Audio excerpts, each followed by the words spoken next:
don't feel right. I still wanna party with her, even when it don't feel right. You know I'ma party with her, with her, with her. She be calling up Monday, wanna meet on Tuesday, asking me to fix me up a nice. She can't wait until the weekend, she wants off the deep end, telling me to bring that stuff for life. I don't wanna let it down, so I'm telling her yes. Though I'm kinda down from the pain in my chest, but I'm putting her to sleep now. I'ma feel her right now, happy from the stuff I know she likes. I've been trying my luck every day of the weekend with my baby one time. Always down every weekend. No, I love her too much, but I just can't get enough. She's slipping through the cracks, coming up. She know what's up. Can't get enough. Yeah, even when it don't feel right, I still wanna party with her. Oh yeah, even when it don't feel right. You know I'ma party with her, with her, with her. We been chillin' out the Wednesday, slept until it's Thursday. She don't wanna leave me now just yet. Told all about last Friday, when she went all crazy. Didn't go to bed till Saturday. I don't wanna go without, so I asked her to stay. Though she broke my heart in a million ways, but I'm putting that aside now. I'ma feel alright now, happy just as long as she's with me. I've been trying my luck every day of the weekend with my baby one time. Always down every weekend. No, I love her too much, but I just can't get enough. She's slipping through the cracks, coming up. She knew one time, yeah. Can't get enough, yeah. Even when it don't feel right, hey, I still wanna party with her. Even when it don't feel right, yeah. You know I'ma party with her, with her, with her. Yeah, even when it don't feel right, I still wanna party with her. Oh yeah, even when it don't feel right, you know.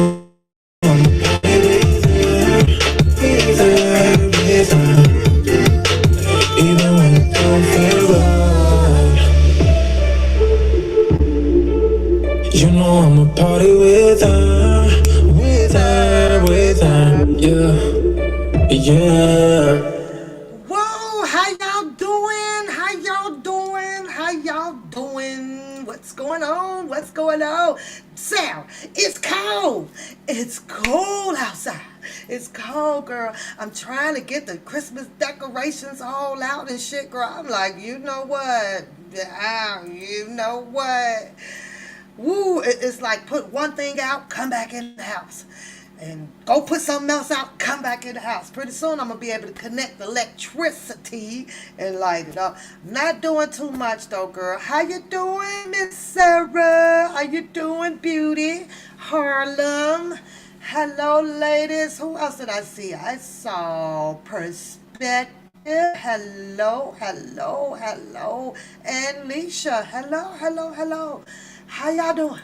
How y'all doing, Priscilla? That's your color sweater, my orange. Girl, we gonna have to get you one. We gonna have to get you one.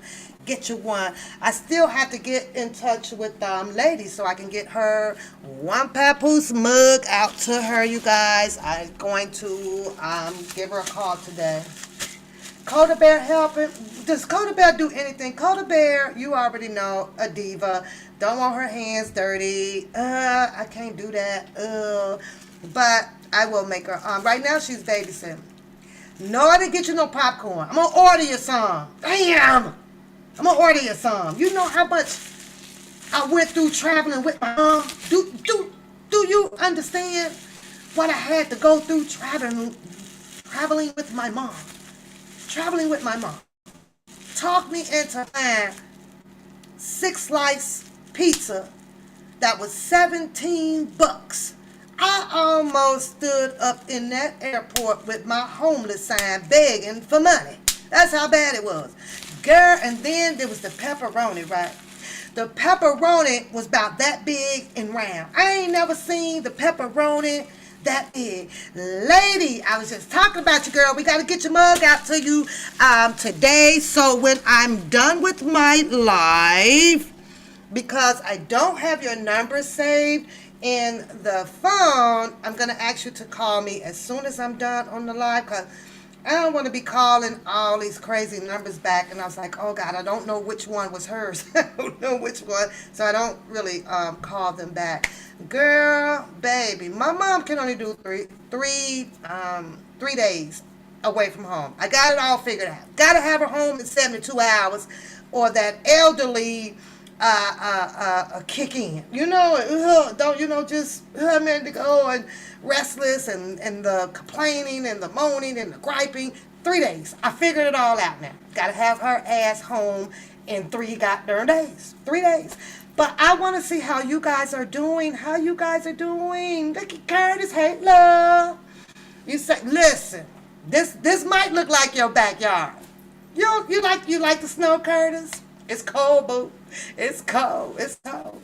It's cold. I'm taking a day off today because I want to kind of cram in all of the Christmassy stuff or whatever. But I took a little break because I was like, man, I'm finna go on here and chill with the people that has the membership. Yes. I was like, let me get my butt on here and come on here and get some reading in. You're welcome to sit around. You're welcome to leave.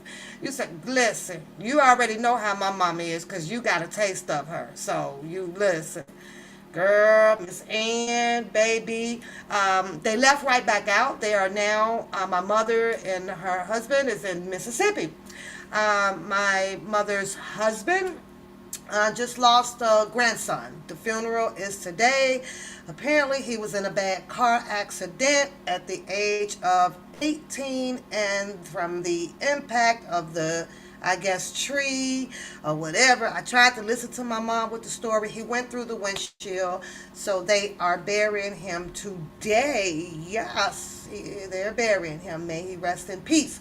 I don't really know all of the story, but you kind of can pretty much guess it. You know, you try not to guess the bad part about it. You know what I'm saying? Because I didn't read a lot of obituaries. I've been to a few funerals out here, right? And you know when you know the person, right? This shit be cracking me up. So I'm going to tell y'all, when I die and you guys come to my funeral and you want to stand up there and say a few words about my life, keep that stuff real, okay? You can tell the people in the church or wherever I'm going to be buried at. You can tell them I was weird. You can tell them that I talk shit. You can tell them that some days I might comb my hair. Keep the shit real. You can tell them that I love drinking 19 crimes. I don't give a fuck. You know why? Because I'm dead. You can get up there and talk about whatever you want to talk about. Don't be up there doing all of that damn lying like I see a lot of the black people do at these funerals. Oh, my daughter was just such a good child. Oh, my son was just, don't do that shit for me. Don't do it. I ain't doing it for mine. I'm gonna make it up there and say, well, around 2000 and 20 to 21, that was, my daughter was fucked up. This fucked up shit. I ain't lying. That's just me. I'm not gonna, I can't do it. I cannot do it. I'm gonna tell you, but you read all of the obituaries and you go to these funerals and they say all good shit up there. And I'm sitting up there like, now hold up now. I done rocked and rolled with your daughter for quite some times. I can tell you what went on at Freak Meet with her. I can tell you sure your daughter? Oh, hell to no. Thank you guys for that, but Yeah, he hit a tree and went through the windshield. So that tells me that I don't know if the seatbelt was on. I don't know if he was a drinker or a smoker or not, or just had epilepsy. Maybe fell asleep behind the wheel. I don't know, but I promise you, hey, too cute. I promise you guys that my mother, because my mother is 100% nosy, but I love her to death, but she's nosy. She gonna bring me back all the details. I promise y'all. And girl, and child, let me tell my mom like us on YouTube. She is. She just keep hers undercover. You know what I'm saying? One on one. She won't come on here and do all of this shit like this, right? Girl, what you doing? Hey mom, how you doing? What you doing? Nothing. Well, let me tell you, my mama is gonna tell y'all. I ain't lying. My mama would tell you everything. That's why I can't let her come on here and do all that, because she tells some shit about me. And that ain't cool. But, you know, she ain't that mindful. She ain't that mindful. Say what you mean what you say. The elderly people, you know, and we just start talking and yelling and screaming and we, you know, when you old, you ain't never wrong about no shit. You ain't never talked nothing wrong. You ain't never said nothing wrong. You ain't never did nothing wrong. You need to do it my way. I told you if you listen to me. You know, all that old ass ridicule stuff. I'm hoping to not get like that when I get older. You know, I don't want to be able to tell my daughter I told you so or whatever. I'm going to try to do that stuff when I'm younger, but yeah, that's just black typical family. You got the white people, you go to their church, they kind of do that the same way too. You tell you all the good shit and everything. I don't understand it, but I guess that's just the way it is. That's just the way. Tell the good shit, leave out the bad shit.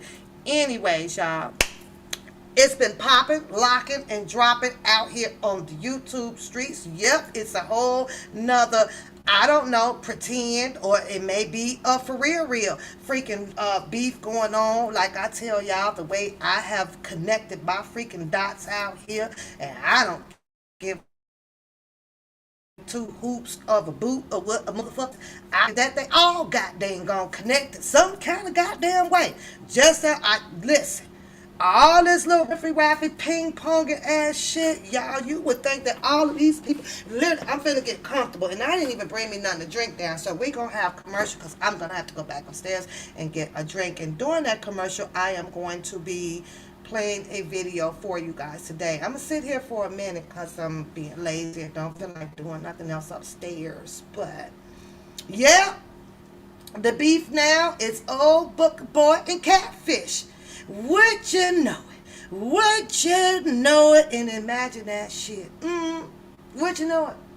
You say a person is preaching their one funeral by the way they live, but it's always good stuff. They don't never put the bad stuff in there. They don't. They don't. For instance, I went to, when I first started my job, within 5 years in my job, guy named Michael, right? And Michael was very, very heavily on the and you feel me? So, hey, right? Sudden heart attack. Actually, it was a car accident. He had a major car accident, right?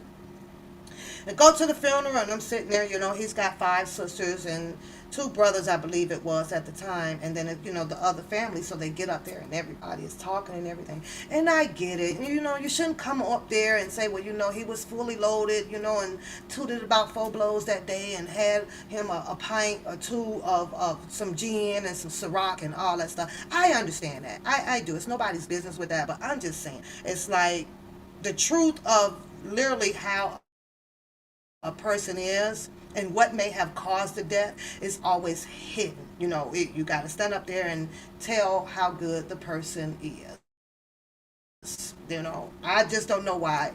You know, why is it like that? You know, I don't know.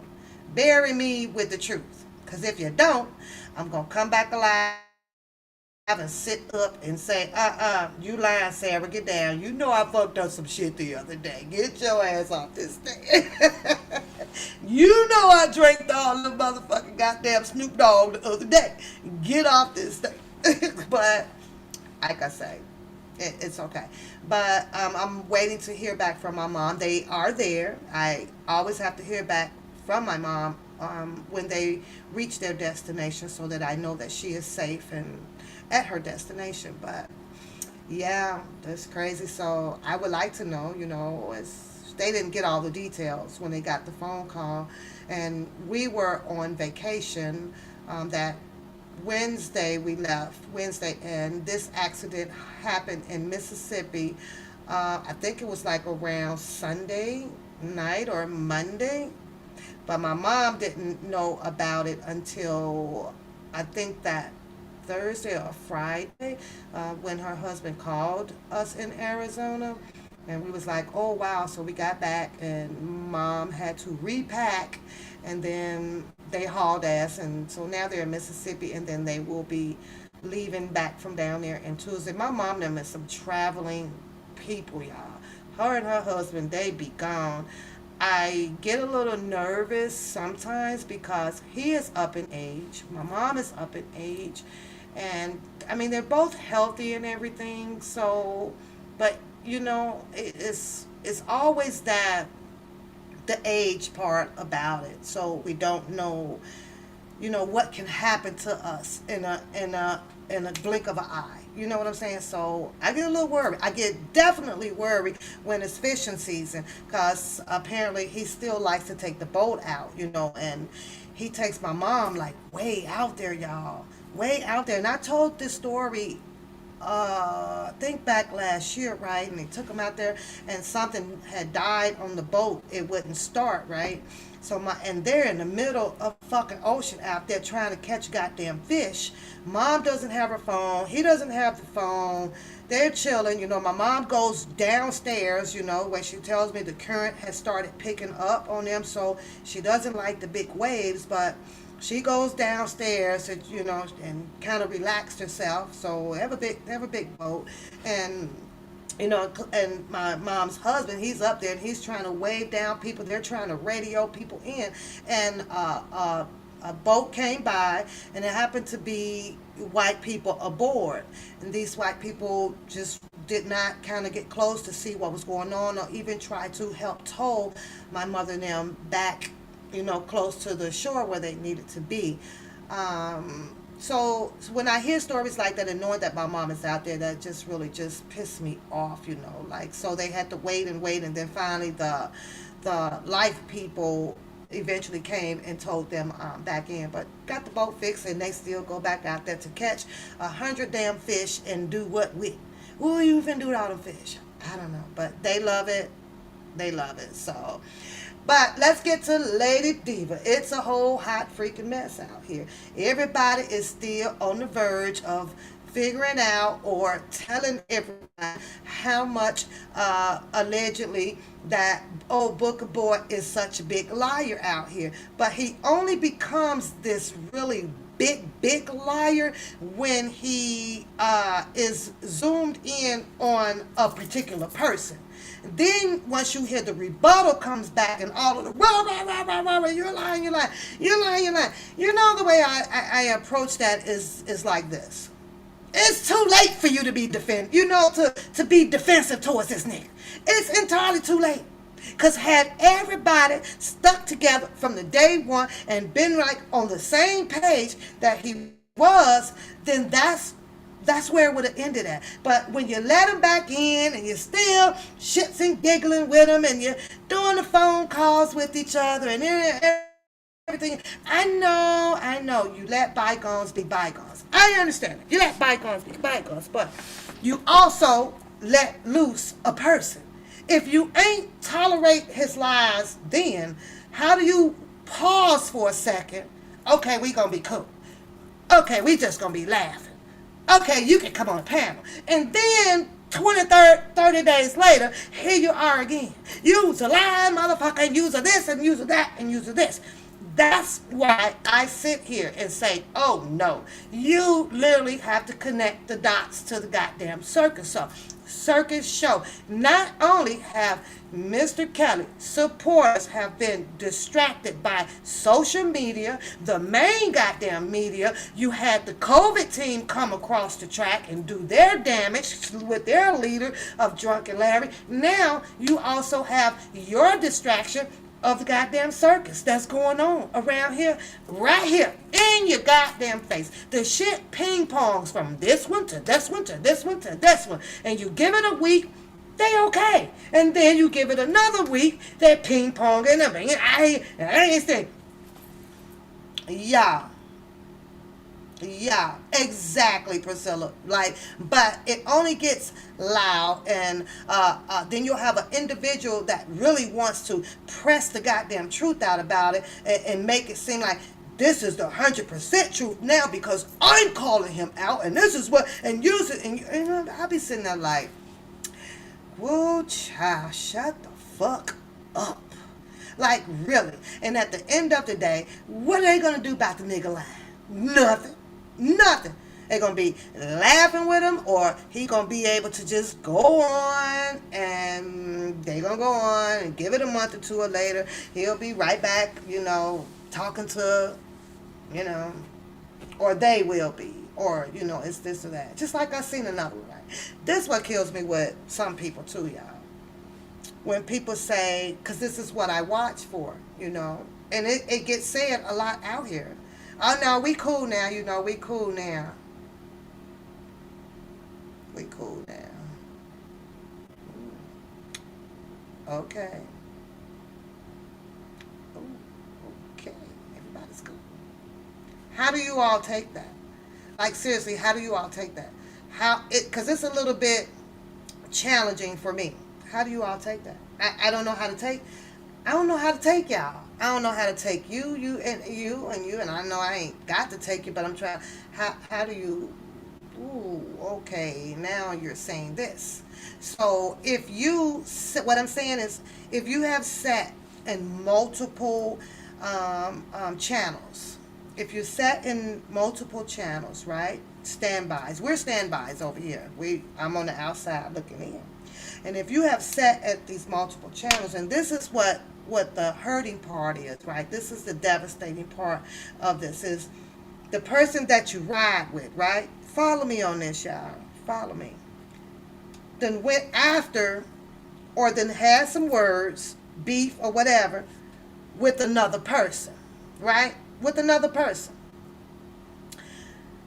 Now, you as a sub committee, just chilling in the chat room, you done teamed up and went after that person as well. Say, you know, going over, typing stuff in the chat. You know what I mean? Like, no, Papoose good. Keep your motherfucking name out of Papoose mouth. And and keep it, stop saying this and don't do that, right? Right?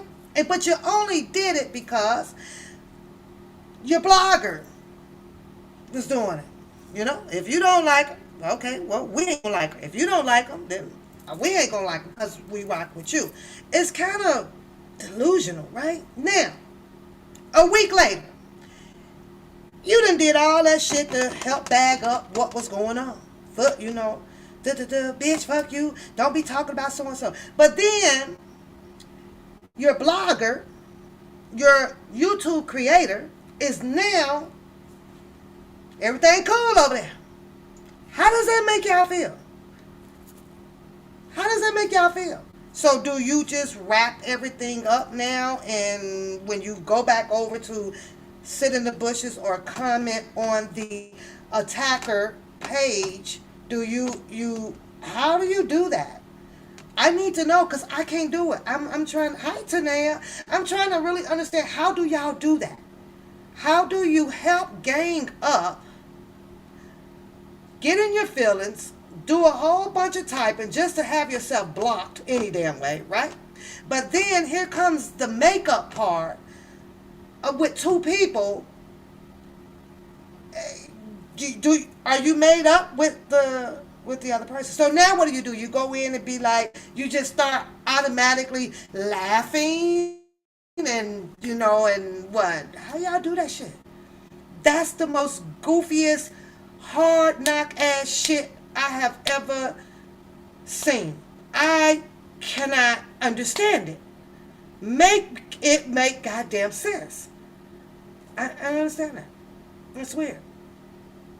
I think that if the sub people comes and they come in and they started riff raffing and fuck you bitch and you this and you that, hi every day and you did, and I think once they make up, I think that the sub, in my opinion, should go stay in the fucking bushes, stay in the fucking bushes, because not only are they straddling the fence, and you as a subby and a voice in the commenting area, you look, in my opinion, kind of strange and weird and disillusional too. Like, wait a minute now, you was calling this one, all these freaking names, cause I get it, you ride or die with your buddy and your female and your girly thing. I understand that, but how do you now go and make up? Y'all, this how I be doing. I scratch out my damn head out. I be my hair out. I be like, oh, okay. This is what we do. 2021. This is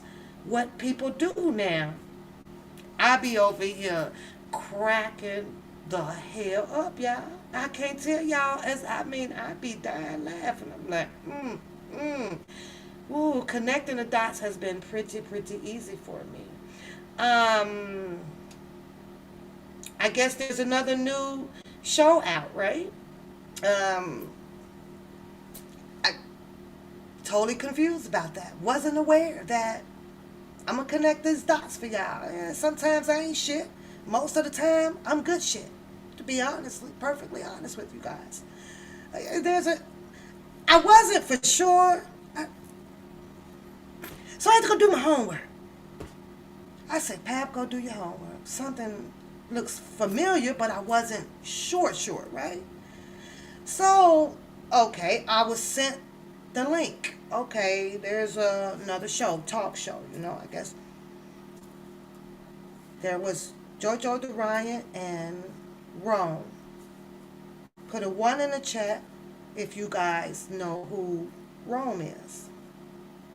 Because I definitely, I was doing this, y'all. The fuck? When? How? And you hate to feed all of this shit into your mind, right? But with so much going on out here, and how Papoose channel took a emergency hit. You know what I'm saying? Took a turn, right? For whatever the reason was. But, huh? You know who he is, Tanea. Okay. Well, I was goddamn shocked. I was shocked. Priscilla Beauty Harlem. Do y'all know who that is that's up there doing the show? You don't know. Well, let me enlighten you. After I did my research, I had to go look back, and what caught my attention was the glasses, right? Was the glasses. I'm with you, Tanea. When I say it's some suspicion activity going on in these YouTube goddamn streets, it's very suspicion. I'm gonna need a real Inspector Gadget, girl. I'm gonna have to hire an Inspector Gadget. But it was the glasses for me, right? And I was like, oh, wow. And then I had to do what Tanea just said. What the fuck? When? How? What? So, when you put that up, Tanea, I'm sitting here thinking, oh, okay, maybe phone calls, you know what I mean? Or emails, maybe that was possible. This connect the dot ass shit is huge, y'all. It's very huge. Well, let me enlighten my moderators on who Rome is that is doing the show. It's Secret Sister husband the one that did the intro music for the One Papoose show. I've met him downtown Chicago. Very nice guy. From the time that I had met him, right? Very nice guy. But when I was sent the link to say, hey, well, oh, look, here's a new show out here. So I clicked on it. I said, oh, okay. Oh.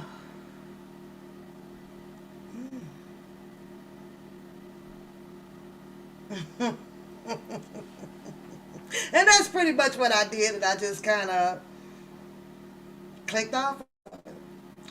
Wow. Interesting.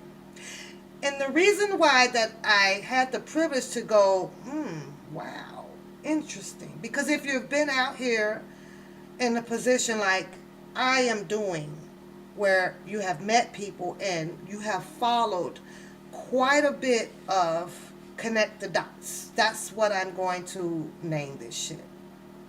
Connect the dots. To bullshit. To bullshitting people. Connect the dots. Wow. Hi, Hill. And that's all, you know. Tanea, when I say I'm glued over here in this lane right here, baby, I'm glued right here. You couldn't pry me nowhere from out of this damn lane at all. I was just shocked about it though, Tanea, because your mind automatically will take you back down that memory lane. And when you go back down the memory lane, all of these conversations and movements and it start clicking in your head. As much as you don't want it there, I'd be like, nope, no, hell to the no. But it keeps coming back because there's something internally that makes me want to understand it. It forces you to allow yourself to understand the process. Trust the process. What R. Kelly said. And the process that I see that is two of them. This YouTube process is bullshit. It's two of them going on. Then he talking about, the way things revolved around him that had him to get into a entanglement with the government. That process there, right? But baby, I was thrown, child, thrown like a motherfucker. Not only that, I got thrown by certain people that advertised. Oh, wow. Wowza Weezer. Connect the dots. Connect the dots. So, girl, some stank. Some stank. So, now that you guys can pretty much see or hear, I don't know if you have, of the rotation of these arguments as if people were actually really sisters and brothers, siblings, like they really didn't grow up with each other, right? It have become less defense advocating for Mr. Robert Vescali in the care sector. Yeah, it is. And this time, it's not the COVID. It's not the COVID that's doing it this time. No, it's not. It's crazy, right? Crazy as hell. Hill, how you doing, sweetheart? How are you today? Woo, child. Part of me, and I don't feel dirty, Tanea? Part of me, it does. It's like all I think when I came out to do was meet good people. If I was on the phone and had harmless conversations, I was like, okay, well, these are good people. Because you always give an individual that one shot, you know. Get to know a person to a certain level, to a certain extent, right? You know, go share your whole goddamn life to strangers, right? And everybody was strangers. But now, since we've at December of 2021, apparently none of these people are strangers to each other. They literally treat each other as if they were siblings, then growed up from birth. That's crazy. You didn't catch that one? Which one every day? Which one? Which one? Shocked me though, Tanya. Shocked. Oh, whoa. Okay. Well, when did this? How? Oh, I forgot. You know, we got technology called phones out here. You know, but like I said, if most of you guys kind of know what I do know as far as juggling conversations. When this first started out, you can understand why that was a little bit shocking. It's very shocking. Very, very shocking. Yeah. I'm so glad. Good girl. Good girl, Pap. Good girl. Good girl. Oh, it's not gonna stop. These are brothers and sisters. So, what is this? You know what? I think that those people that does the one that's in the chat with what he's got on their vast tech, I think they like into kinky shit. Cause they be leaving me these comments, right? You know, like hot girls and shit. I be like, oh, dude, wrong woman, wrong girl. They do. I be like, well, okay, but they be giving me a thumbs up, so I'll never delete their comments, y'all. I be cracking them like, hot girls, come join us. Come join y'all where? Y'all gonna kill me. Y'all gonna kill me over there. I ain't into threesomes and showing my boobies. I'm gonna keep these here for the bedroom. For the bedroom, yeah. But that's what those people are that you guys are deleting. They into that kinky shit. They are. They into that kinky shit. I think they be trying to get me. I don't know what they want. No, no, no, no, no. No, no, no, no, no, no, no. No, no, no. No, no, no. But I'll take their thumbs up, though, because they be giving it to me. Cracking me up. Come join. Join what, nigga? Oh, no. It'll never be Pap and Felicia and Rhonda and Queen. Oh, no. No, no, no, no. Let me go to another problem that I have. Let me see if I can get it up on my screen right quick. Ain't funny, Harlem, but that's who those people are. Just tell them to hit the like button and keep it moving, cause you ain't getting no panties and tatas and shit, and I ain't joining you got darn group to be freaky deaky with y'all. You might come back over here and tell some people that think you're trying to trap me, but let me do this right quick because something didn't. It was weird, right? And this is about. Let me see if I can. I'm gonna put it up on the screen. I'm gonna put it up on the screen, right? Let me see. Let me put this up on the screen. Okay, here we go. I don't want to. Maybe I'll screenshot it. Just give me a. Well, wait a minute.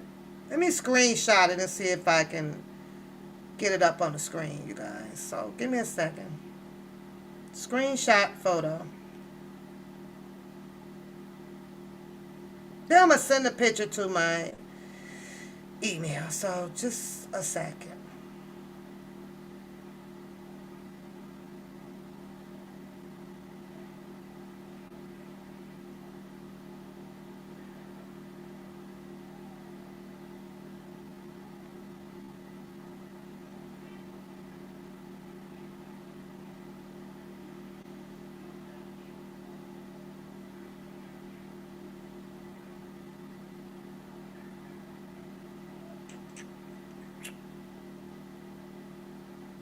Okay.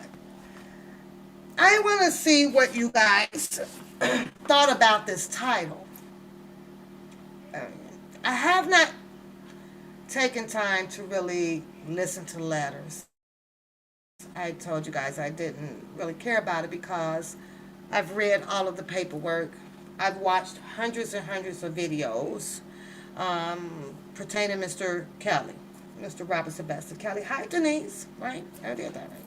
So, after you've done all of that, you can pretty much sum up Mr. Kelly's story, how things had played out. And basically, a lot of the letters is kind of explaining that.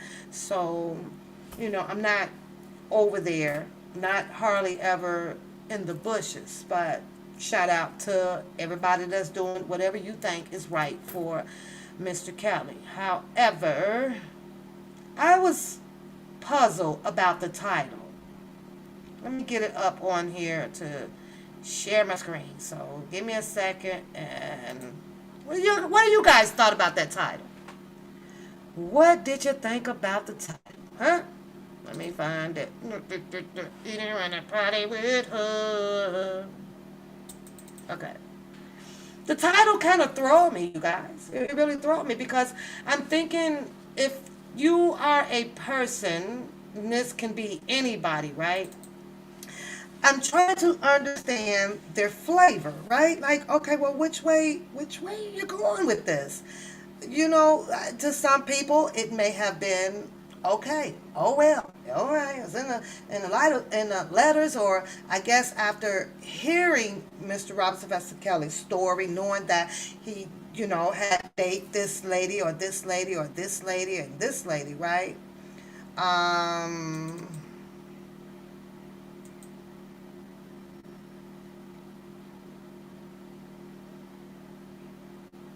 Let me see.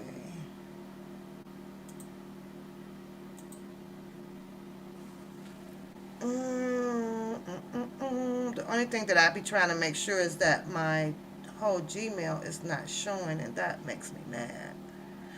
So hold on, let me make sure, you guys. Give me a second. That's the only thing that I hate. I'm not sure if.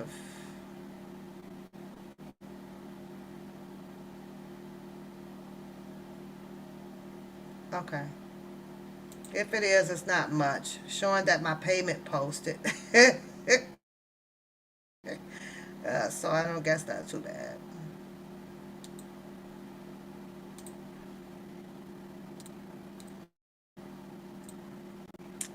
Okay. Let me see if I can get it bigger. Okay. Can you guys see that title on there?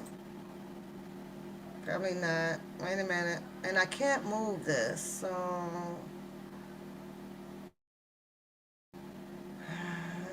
I don't know if I can. Nope, it won't. Oh, yeah, I can. Oh, there it is. I can move it up. Okay.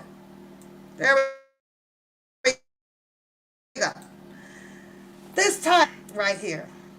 I'm going to have to ask the chat room. I'm going to have to ask you guys. You guys, were you confused about this title? Because I hear him say quite a bit that this is the words from Mr. Kelly's mouth. This is his story. This is his story. I keep hearing that, from the mouth.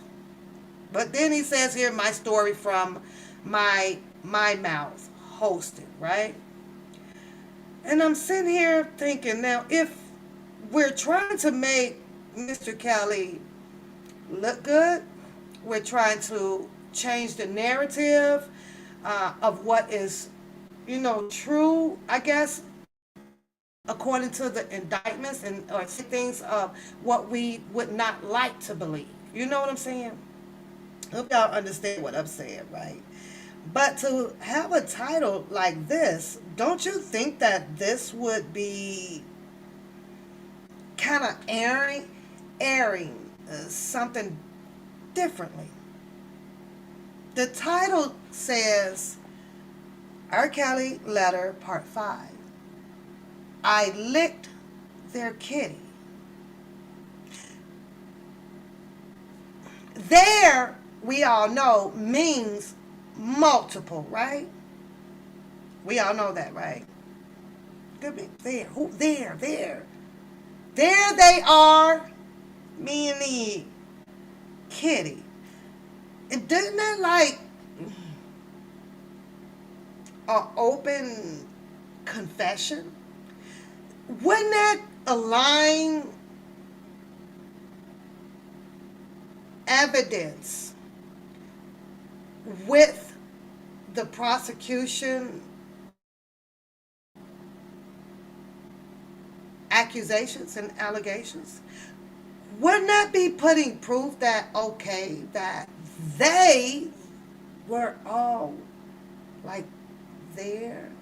What I'm saying is, if there's a title like this and a person is saying that Mr. Kelly's story, right? How can Mr. Kelly now say I wasn't with that one or that one or that one or that one? How can Mr. Kelly say he had no sexual contact with anybody? How? How? I'm asking for a friend. R. Kelly letter, part 5. I licked their kitty. I'm just asking. How? I believe I even heard that this man needs a chance. You guys are damaging, his story. You're damaging, whether if you like to hear it or not. This is true. This is his words. So after all of that fighting, after all of the support and everything, you mean to tell me that Mr. Kelly, Mr. Robert Sylvester Kelly, is okay now with coming out now after the trial, saying that he licked on Cooterooters? Is that what the fuck this means? Because if it does, then I got a problem. That ain't, I don't know. I just wanted to talk about this just for a hot second because it appears to me, in my opinion, that this is borderline of straddling the fence. What I mean when I say that is that there is no middle person, and I keep saying it. Either you on board or you're not. However, let's just hypothetically say that Mr. Kelly said this, because this is from his story, according to this blogger, right? Let's just hypothetically say that.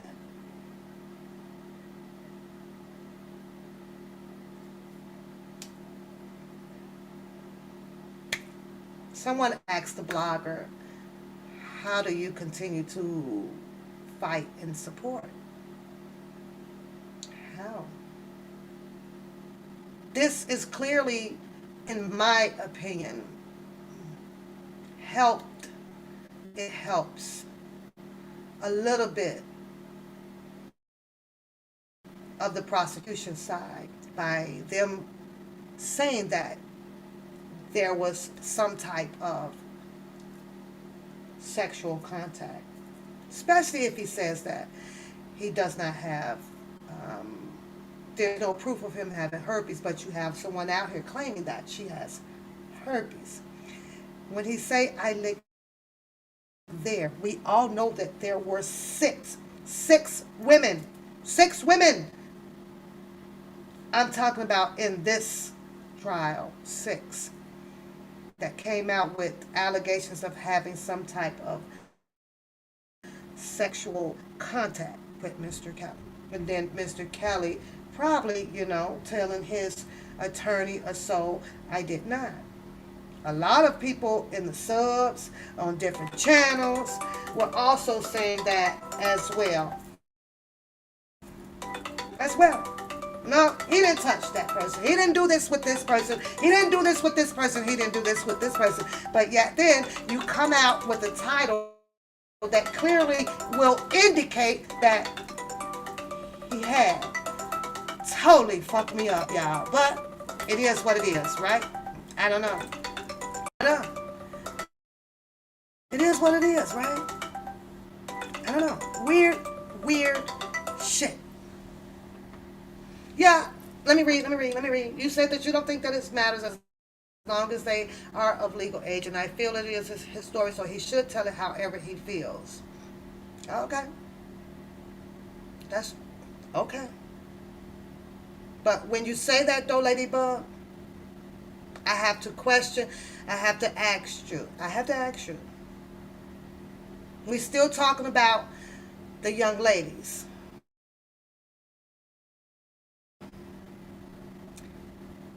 There will be young ladies that is looking for a silver suit against Mr. Kelly in Chicago.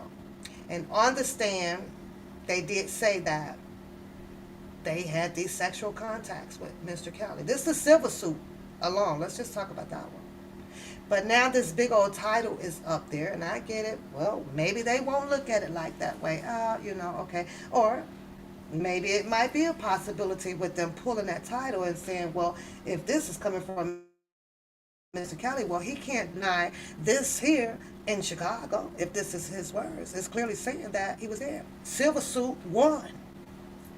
Silver suit won. I'm just saying.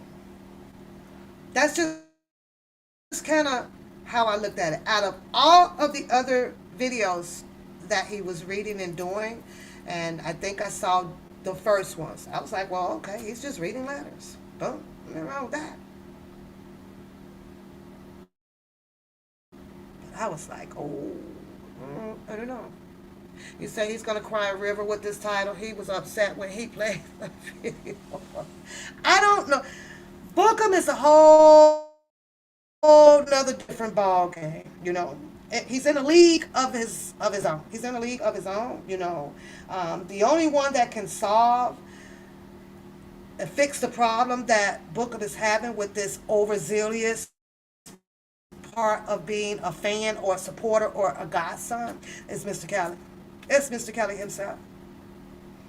It's Mr. Kelly.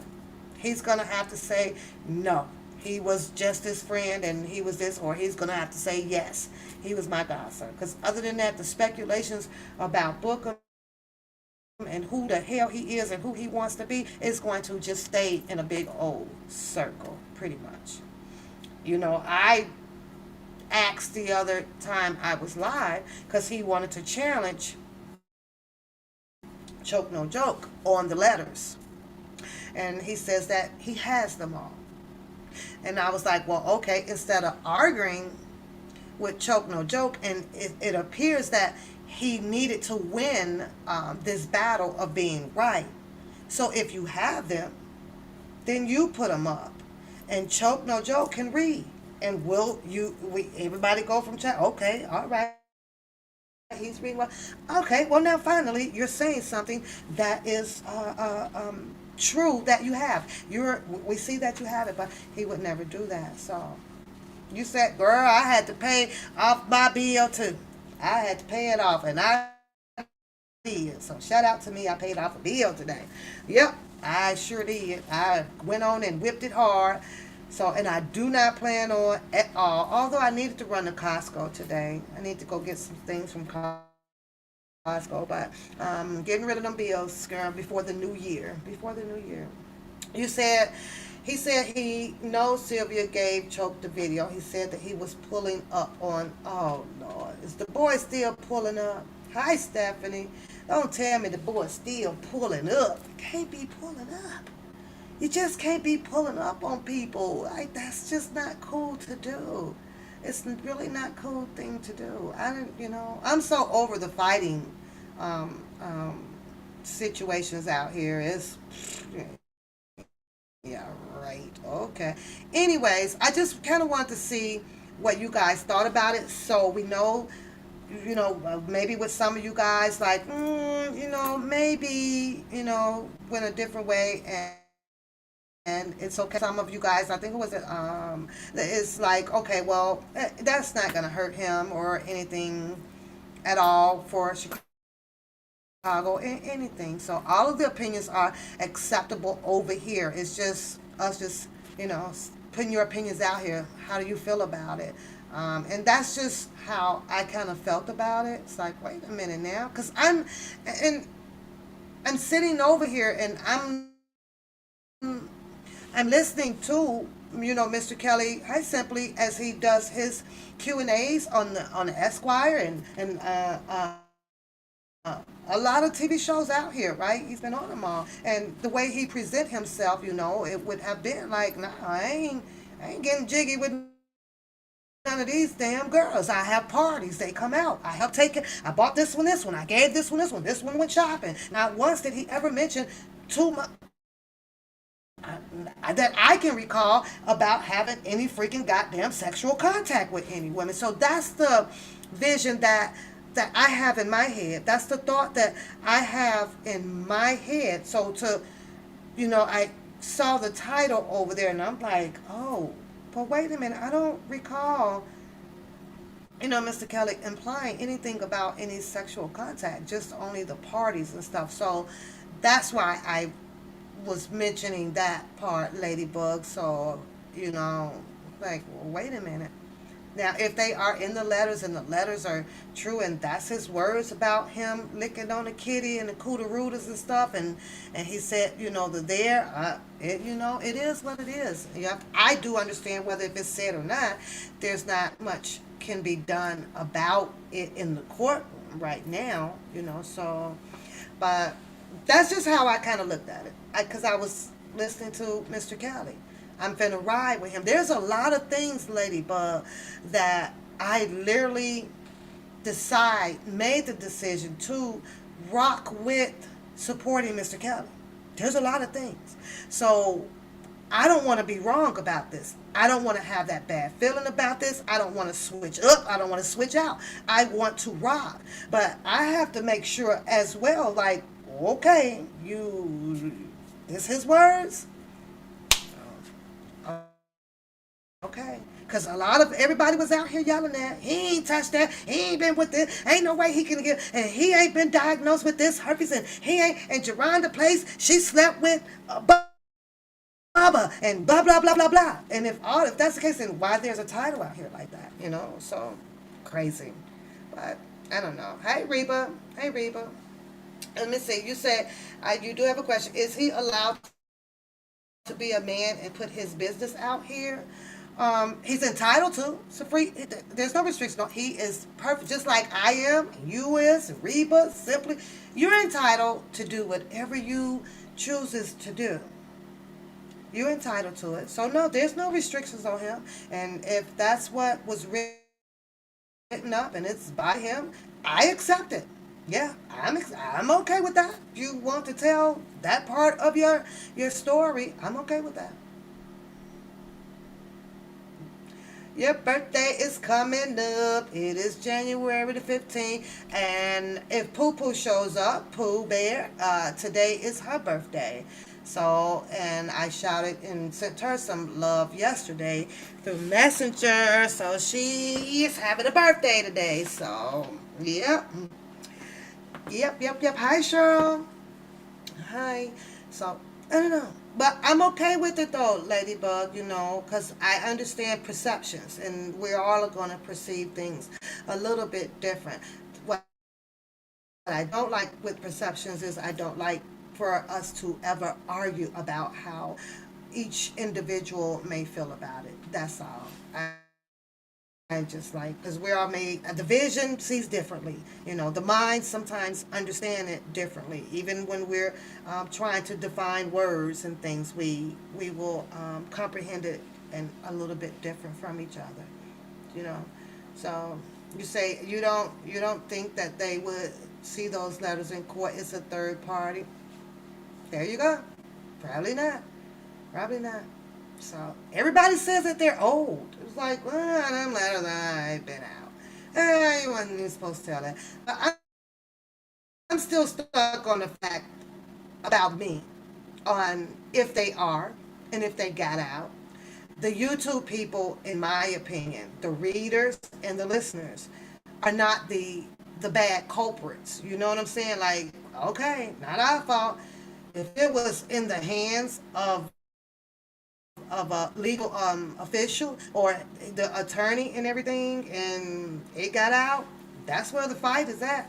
You know, that's that. Because you got the wrong people.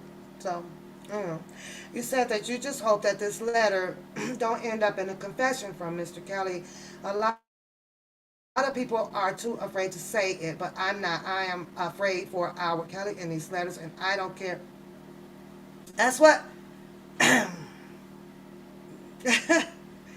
what I'm saying, Sandra. You know, and my opinion, after I listened to Mr. Kelly in his interviews and things of sort, then you listening to the transcripts, and then you listening to people arguing and raising a hair about no, he wasn't with that one, he wasn't with that one, and he claimed this Azrael, he claimed Joy, and you got all these other women that's coming down to try to have a civil suit against him for monetary damages. But when I saw the title, the title is reading, and the blogger always speaks about this as his words, and so I was thrilled. I was like, well, okay, well, why are you telling that? But Ladybug had her opinion about, well, if Mr. Kelly, grown man, if he feels like that he wants to share this part of licking a kitty or something, then he has all right to do so. My humble argument back with her is, I don't. Ooh, why would you do that? Like, why? I don't know. I don't know. I'm not the person that would share, my personal um, business involving sexual contact with anybody. I don't care if I done broke up 10, 20 years ago with you. It just goes in a wormhole. I ain't talking about that. And since I mentioned that, that was one of the main things that Mr. Kelly used to always say. I ain't talking about that. I ain't talking about that. I ain't talking about that. Now, the letter. Because I'm going to take you guys here, right? As I read in the letter, because we're going to switch it up. We're going to watch a video, okay? I'm going to watch a video. And I listen to the letters, and I don't think that he's done with the letters, reading them yet, so it could be more to come. I'm not sure. I don't know. I don't know what page he's on or what chapter or episode. I do not know unless I'm looking at his title, and on that one it said letter 5 or something like that. And he said it was 100 letters, so I'm not sure how he's doing grouping them together. It's 5 pages, 1 letter, or I don't know. I'm gonna try to figure it out. But when I first zoomed in to hear the beginning of the letters, right, and the point to where he is now, where it's about the sexual thing, and this is Mr. Robert Sylvester Kelly's story on how things played out with the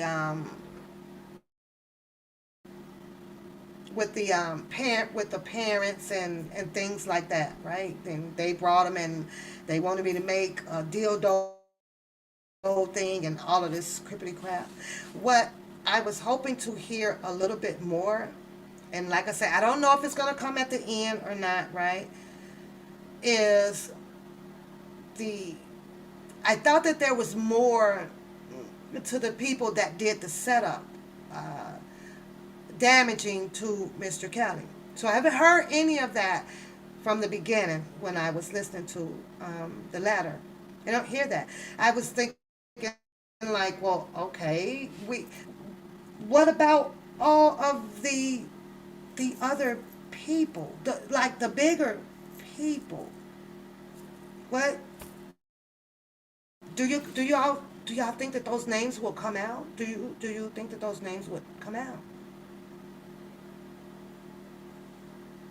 I know, right, Cheryl? It's kind of unbelievable, but we're talking about a grown man. And do you remember, Cheryl, with him saying that he don't talk on the phone?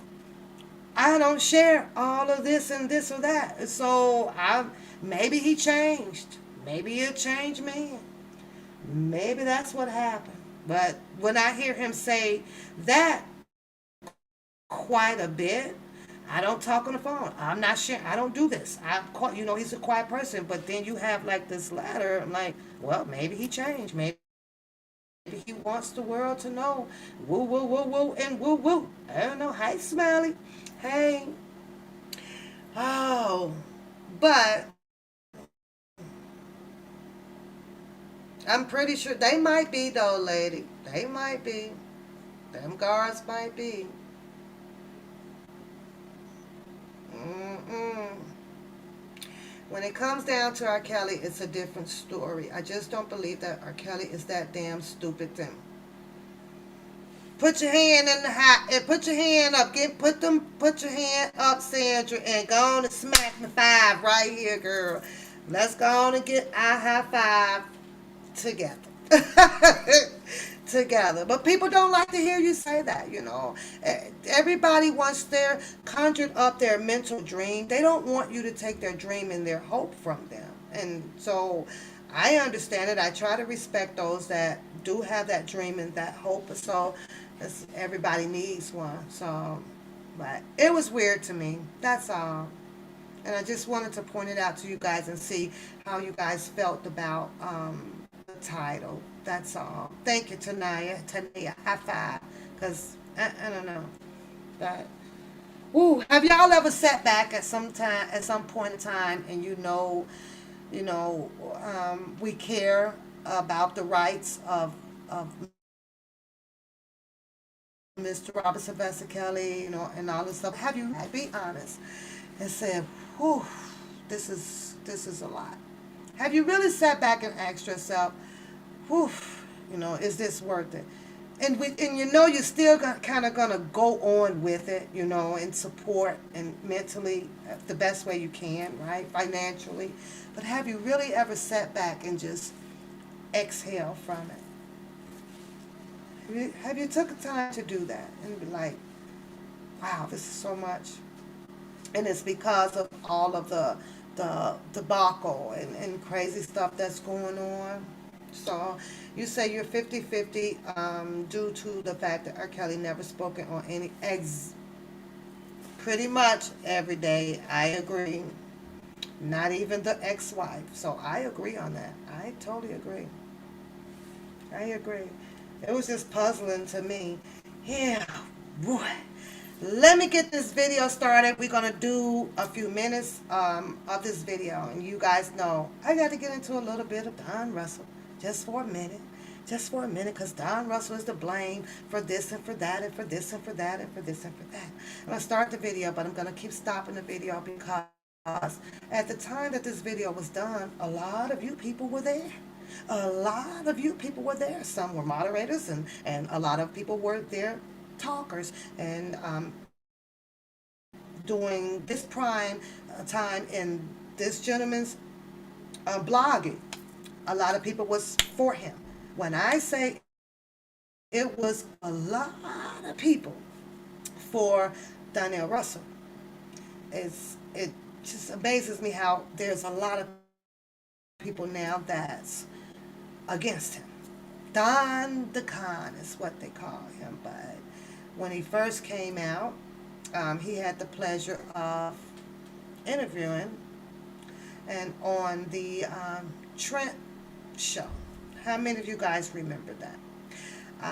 Trent is okay with me playing his videos. I asked him a while back, and he said that take whatever you want to take, so he would be okay with that.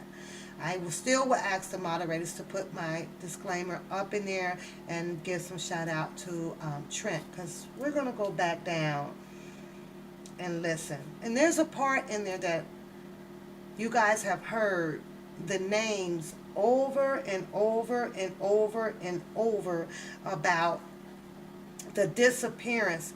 Who was responsible for the disappearance of 900 and something million dollars? I'm just hypothetically saying that out there because I don't really know what the dollar amount was. But Mr. Kelly, the name of the peoples that caused Mr. Kelly to be drained financially, and not be able to afford a lot of things that he needs to get through his trial and tribulation time, motions and attorney fees, you name it, investigators. I said from day one, nobody will go back to my 2019 videos.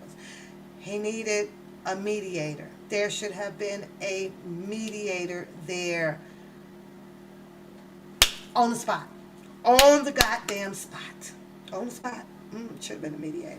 Yeah, but I wasn't nobody. I was just out here just talking in the old dark, riding in the car, laughing, coming home at the phases 1, 2, 3, or about Bookham. Yeah, yeah. You be on along to the mods. I be what? What? Cause I'm thirsty. And it'll give me some water. Let me start this video up. So give me a second here, you guys. Beep, beep, beep, beep, beep, beep, beep, beep, beep.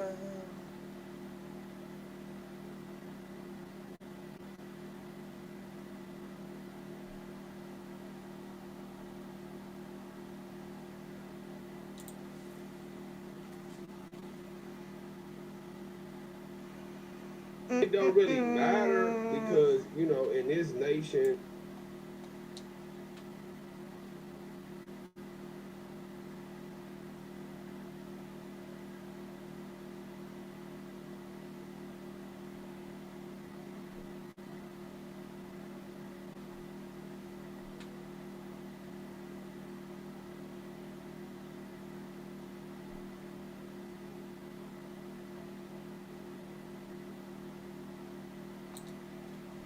Sam Adams Jr. That's right. They're not doing anything to show.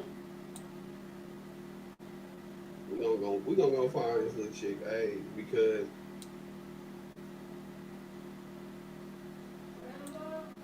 Yeah. we got Don Russell in the house. Yeah, give me a second. I gotta come up and get something to drink, What's grandson. going on, brother Don? Come on, man. It ain't nothing much. It ain't nothing much. We got the people up in here, man. The people that came out to see you and stuff like that. When I put it up, a couple of the ladies, they said that they love you or whatever. You keep it real. So, you know, Give me something to they drink. said they say that's a man right there. He checked somebody. I said, all right, shit. Now he went from Don Russell. Now that's Uncle Don. You understand?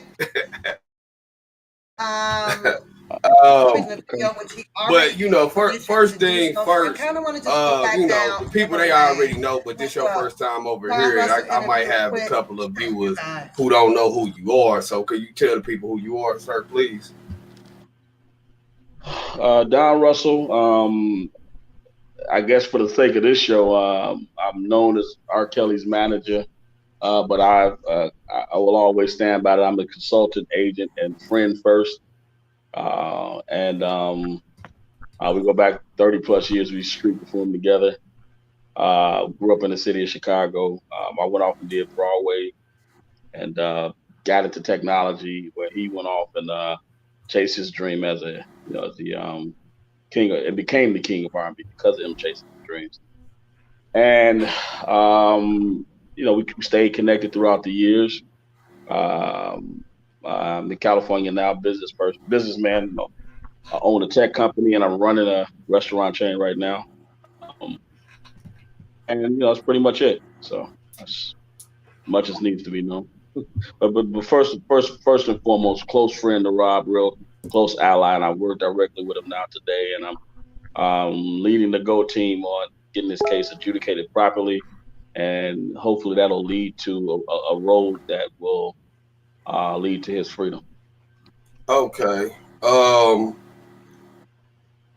How is Robert doing? You know, to the best of your knowledge. I know that you ain't talking to him every day, but to the best of your knowledge, can you tell us how Robert is doing? Well, I heard from him directly right after court. That was the last time I heard directly from him. His word was he was doing terribly good, and that essentially means he's doing terrible, but he's handling it. Okay. And what's the best way that us who say that we are advocates and supporters of Robert? What's the best thing that we could do? I had people that follow me exclusively. We mailed in over 500 letters to the judges this week alone. So what is the best way that you see that we can be of assistance to you by proxy, being of assistance to Robert?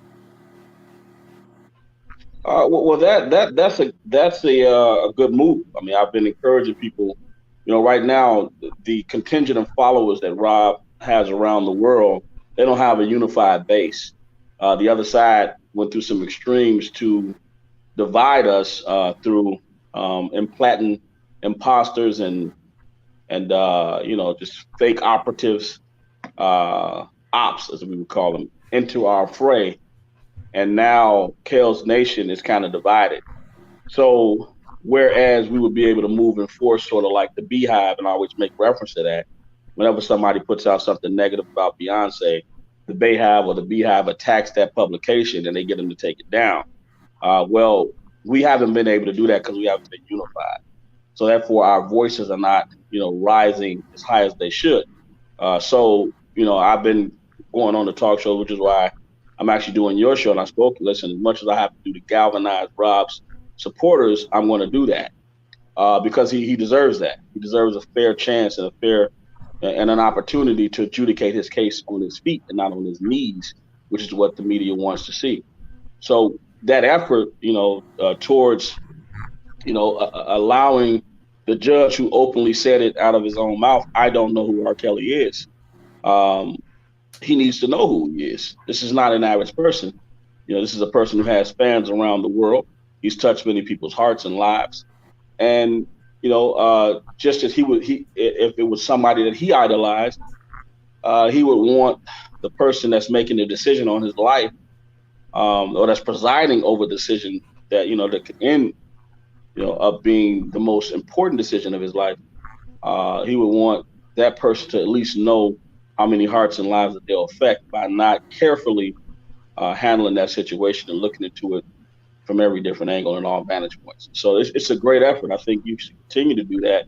I've advised other bloggers and other talk show hosts to actually do the same thing, to go out, and get those letters in the mail and write them directly to the judge. If we can't get our voices in via Rob's defense team, which they haven't been open to taking on anything from supporters. I mean, they listen to the gossip, they'll get involved with that part. But as far as, putting together a strategy and a plan that has been launched, because we've seen the other side in full force. I mean, they've been attacking in full force since this thing began. And those attacks have led to defamation of character, have led to the annihilation of a brand. And, most importantly, the exhaustion of a man. I mean, he's exhausted right now. So when is our side going to fight back? When are we going to start pushing back? And I'm sure the world knows collectively Rob has more supporters than one journalist who's led the attack to take him down. I mean, so if you look around the world, Rob's supporters in Africa and in Australia and the UK are waiting for us Americans to do something to mobilize the troops in defense of somebody who gave his all to a craft that we all enjoyed. So writing those letters and letting the judge know we are paying attention to you is important. That judge needs to know that he's going to be held accountable for any wrong move, any unjust judgment, any not being completely practical and unbiased, when those objections are made, which objections are very important, and even motions are important when they're filed. The objections and motions of what, if we have to go into an appeal, that's what Rob will be able to file the appeal based on how objections are posed and motions are filed. And right now, unfortunately, Rob's defense team is not doing a great job at filing motions, and they haven't objected to anything the prosecution has done. So we can't say that the judge is not being unfair. We can't say that the judge is being unfair, but at least if the judge started receiving those letters from Rob's fan base, people, he would know that the world is watching him as well. And that's important. I'm glad you got the information posted right Okay, there I on. wanted to stop it just for a second, you guys, because he said something that had grabbed my attention pertaining to Everyday's question that I pinned at the top, and she, basically like why he's been on all the platforms out here. And I needed to ask Everyday Gemini, right? Well, out of all of these people that had came that we had learned that was once upon a time, I guess, in his surroundings, Mr. Robert Sylvester Kelly's surroundings. You knew about, Will, you knew about Keith, you knew about Mason, you knew about all these big old people, right? That was up there, right?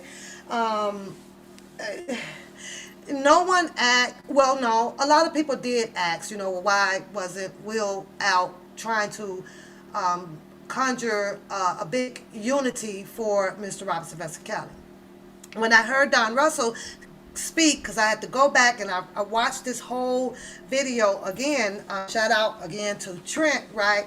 And he said that he came to do this to unify everybody, and that was the first thing that he said before he even got into a lot of the channels with proposals, meaning, well, this is what we should do, and we should do this, and we should do that, and we should do this, and people were asking, well, what should we do? Well, what can we do to help?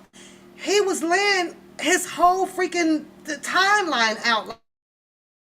We need to do this, we need to do that. I keep emphasizing on the word we, because we mean all of Mr. Kelly's supporters. Had it been a big we, right? You wouldn't have, I wouldn't have, they wouldn't have, them would have not gotten to the point to where now it's Mr. Don Khan, Mr. Don the Khan. You wouldn't have gotten there because he would have had so many people around him, around Mr. Donnell Russell as well.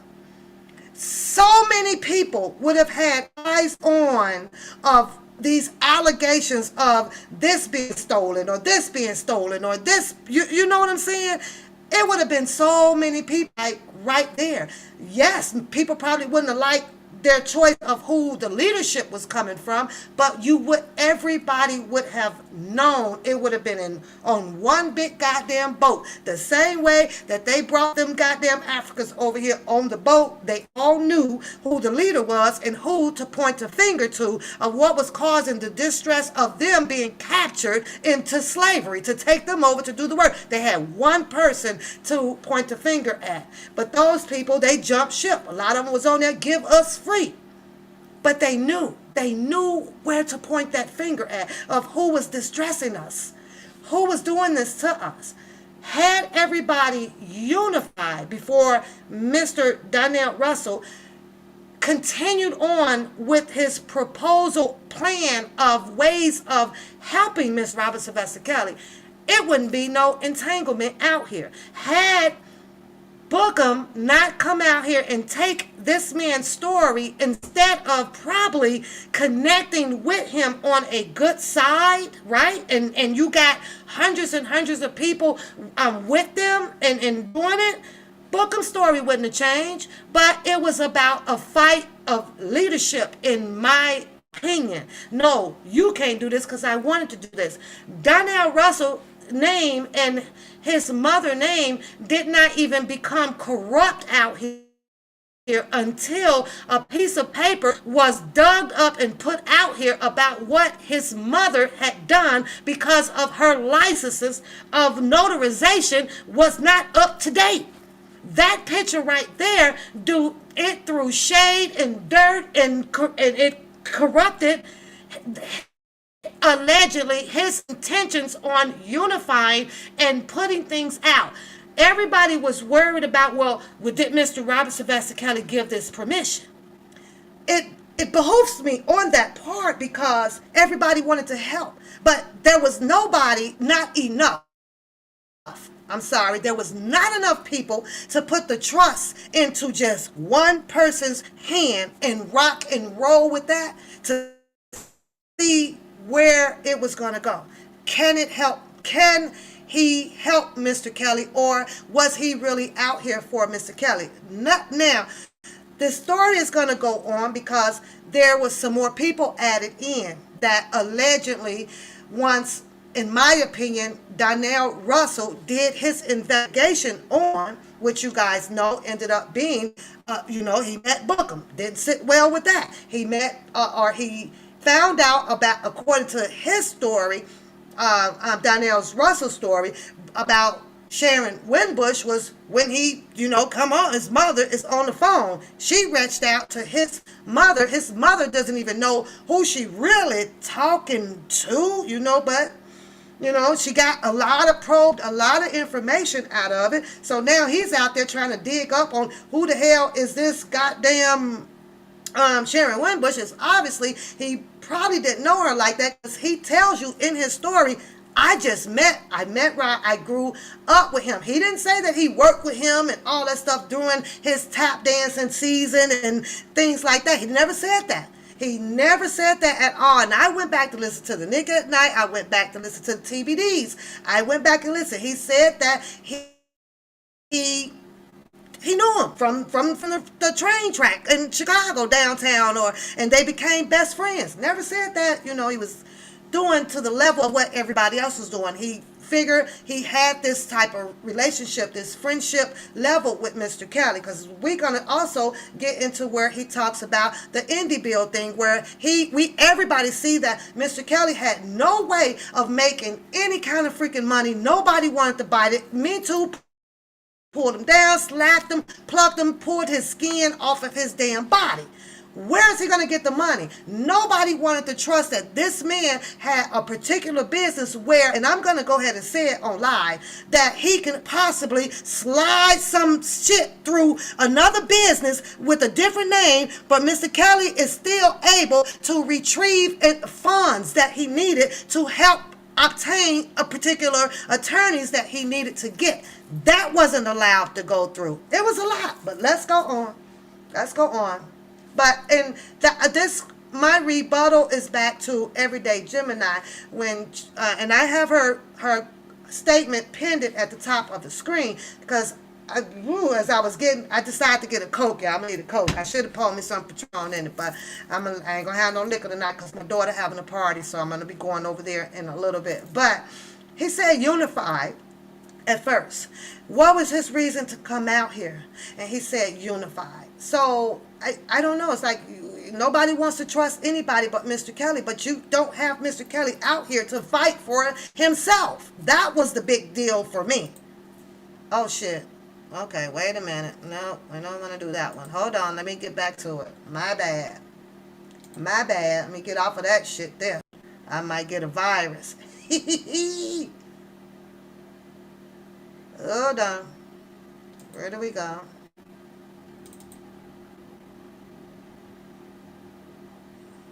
Okay. No. My bad. I pushed the button. Oh, Beauty's gonna get me. Okay. It's not being unfair. The judge is being unfair. But at least if the judge started letters from Rob's fan base, people, he would know that the world was watching him as well. And that's important. I'm glad you got the information posted right there on the judge's information. And we should have the judge in New York as well. That's very important. Well, that is New York. I'm sorry, in Chicago as well. So the Chicago judge as well as the New York judge, both of them are very equally important. We have flooded the Chicago judge Harry, I believe it's Harry D. Leonenweber, office. It's on Dearborn Street. I'm not looking at the address right now, but we have flooded him, and I am, basically at the head of what I'm calling the brand of R. Kelly Boots on Ground initiative. And we are working, man, to see him get exonerated, because I've seen several problems with this. And I'm just a commoner.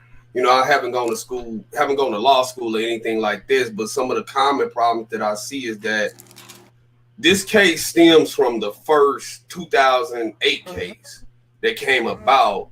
And in the 2008 case, what the Los Angeles Times alleges as the key witness was Lisa Van Allen, who essentially lied about her age. The time frames did not match, and you just saw an obstruction of justice with the assistant state's attorney Shauna Boyliker.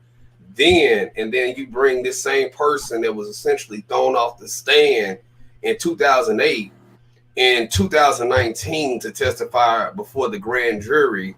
And typically the grand jury, those things are sealed, but they can be unsealed if you argue that, hey, these guys, they were unethical in the way that they brought about this indictment. And if you could go and argue against that grand jury, then that's grounds for getting the case dismissed right there. And myself, yeah, go ahead. Mm-hmm. No, finish. No, so myself, as well as Marlena, we called the attorneys a few days ago, and we were shut down, and hey, you can't discuss your case openly, but we were bringing different angles, different things to the prosecution. I'm sorry, not the prosecution, but the defense. And it just they seem to be uninterested. And I had heard you actually on other platforms talk about how uninterested they were. So could you speak to that, if you will? Well, I mean, let's just look at some of the things that have happened in the current landscape. You got the lead attorney, which was Michael Avenatti, who he was the spokesman for the destruction of R. Kelly by saying he was going to spend the rest of his life in prison, who's actually spending the rest of his life in prison for defrauding, one of America's top brands in Nike and extorting them. So, I mean, this is it's something as simple as that. It's just cause for, the defense to push the prosecution to look back into the original complaints that were filed. Okay, so let's stop that right there. Put a 1 in the chat if you agree with Don Russell. Put a 2 in the chat if you disagree. And there shouldn't be no 2s in the chat, because when this was going on, when Michael Avenatti came out and he did all of what he had did out there, and you have this man that's speaking on where some of the attention should have been brought in, as far as motions or so coming from Mr. Kelly's attorney, and it didn't play out that way, where or anything against Michael Avenatti for what he had did with Kim Fox and all this other shit, right? There was no motion. Was he right or was he wrong for speaking on that? Or do you agree or disagree that something like that should have happened? So and these people, I'm gonna say these people because it's a lot of them, it's too many to name. You mean to tell me that he can speak on this, give his intellectual idea, his thoughts of something legal to do that could help Mr. Robert Sylvester Kelly? I'm going to give you all of this information. I'm going to give you my thoughts. This is where I feel that it can get him out, get some justice done for Mr. Kelly. And then turn around and say, well, I'm finna steal from him and I'm gonna do all this shit to help set him up to add more years on Mr. Kelly's life and mine. This is what these people are portraying out here. I can't buy this shit. I can't do it. I don't see it. Let's go on. Because, I mean, the question could have been if he had received the check, would he have went away? And the answer could be possibly yes. He was extorting everybody. So he's someone that's bent law to facilitate a public execution of someone, and he's a noted, criminal himself. He's serving 40 years now. Now, I gotta. Oh shit! Why did I keep doing that? I gotta stop it again. Hold on, I keep hitting the wrong damn button.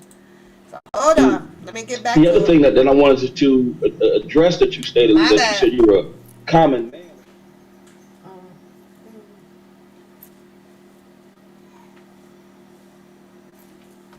Thank you, Luke. Thank you. Hold on, you guys. Let me get back to it. Oh, wait a minute. It's still on. I'm still on there.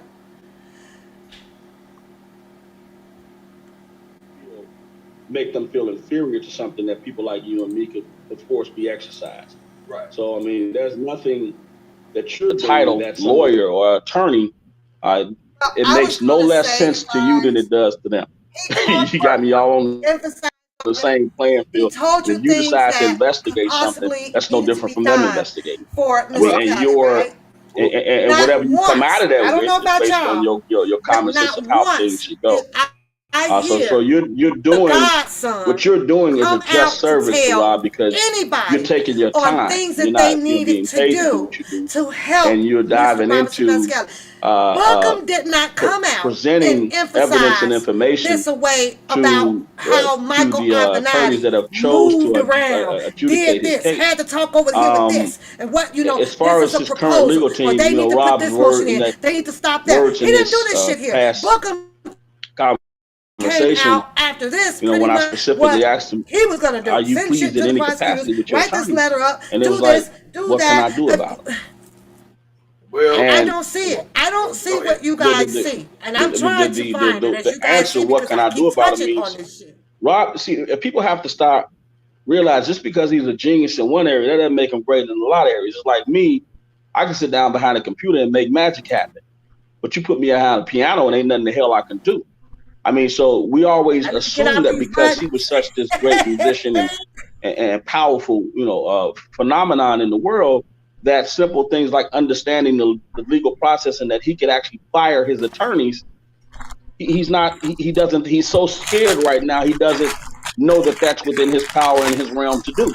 The second thing is he knows that his money is so all over the place and he hasn't controlled his money in years, but he knows that it's so all over the place. He assumes that when I fire these guys, nobody else is going to want to represent me because that's what they've been telling him.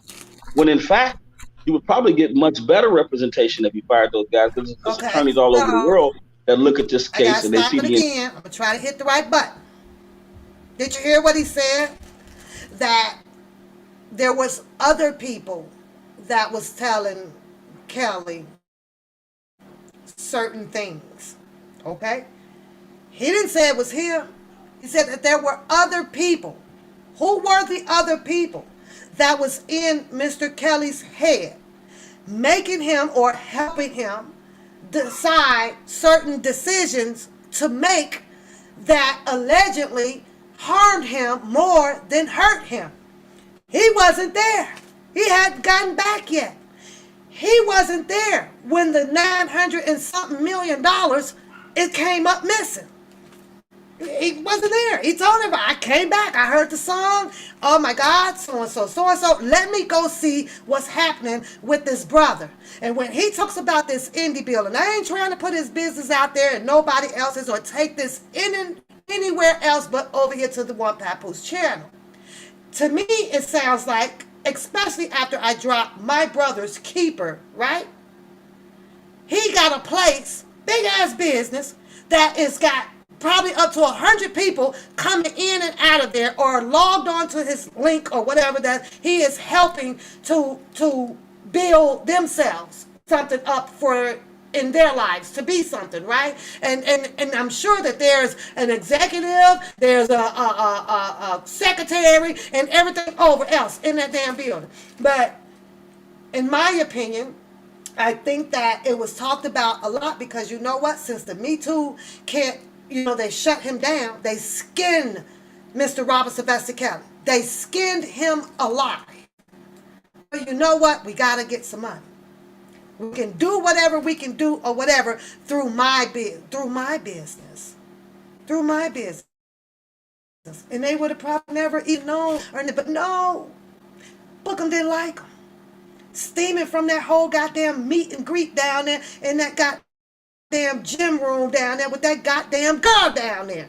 Who is she? Why is she here? What? No, she got to go. She looked kind of young.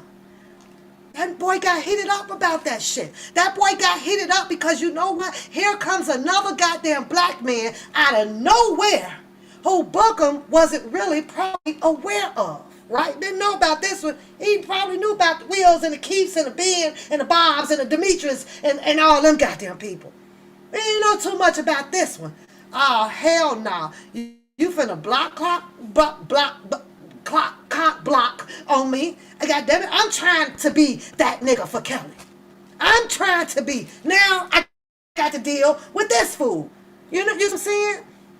So he ended up getting massive destruct out here by Buckham, twisting Historia, feeding it to the heads. To a lot of people that's sitting over there going, I agree, yep, Don the Con. And they don't even know this man. I don't even know him.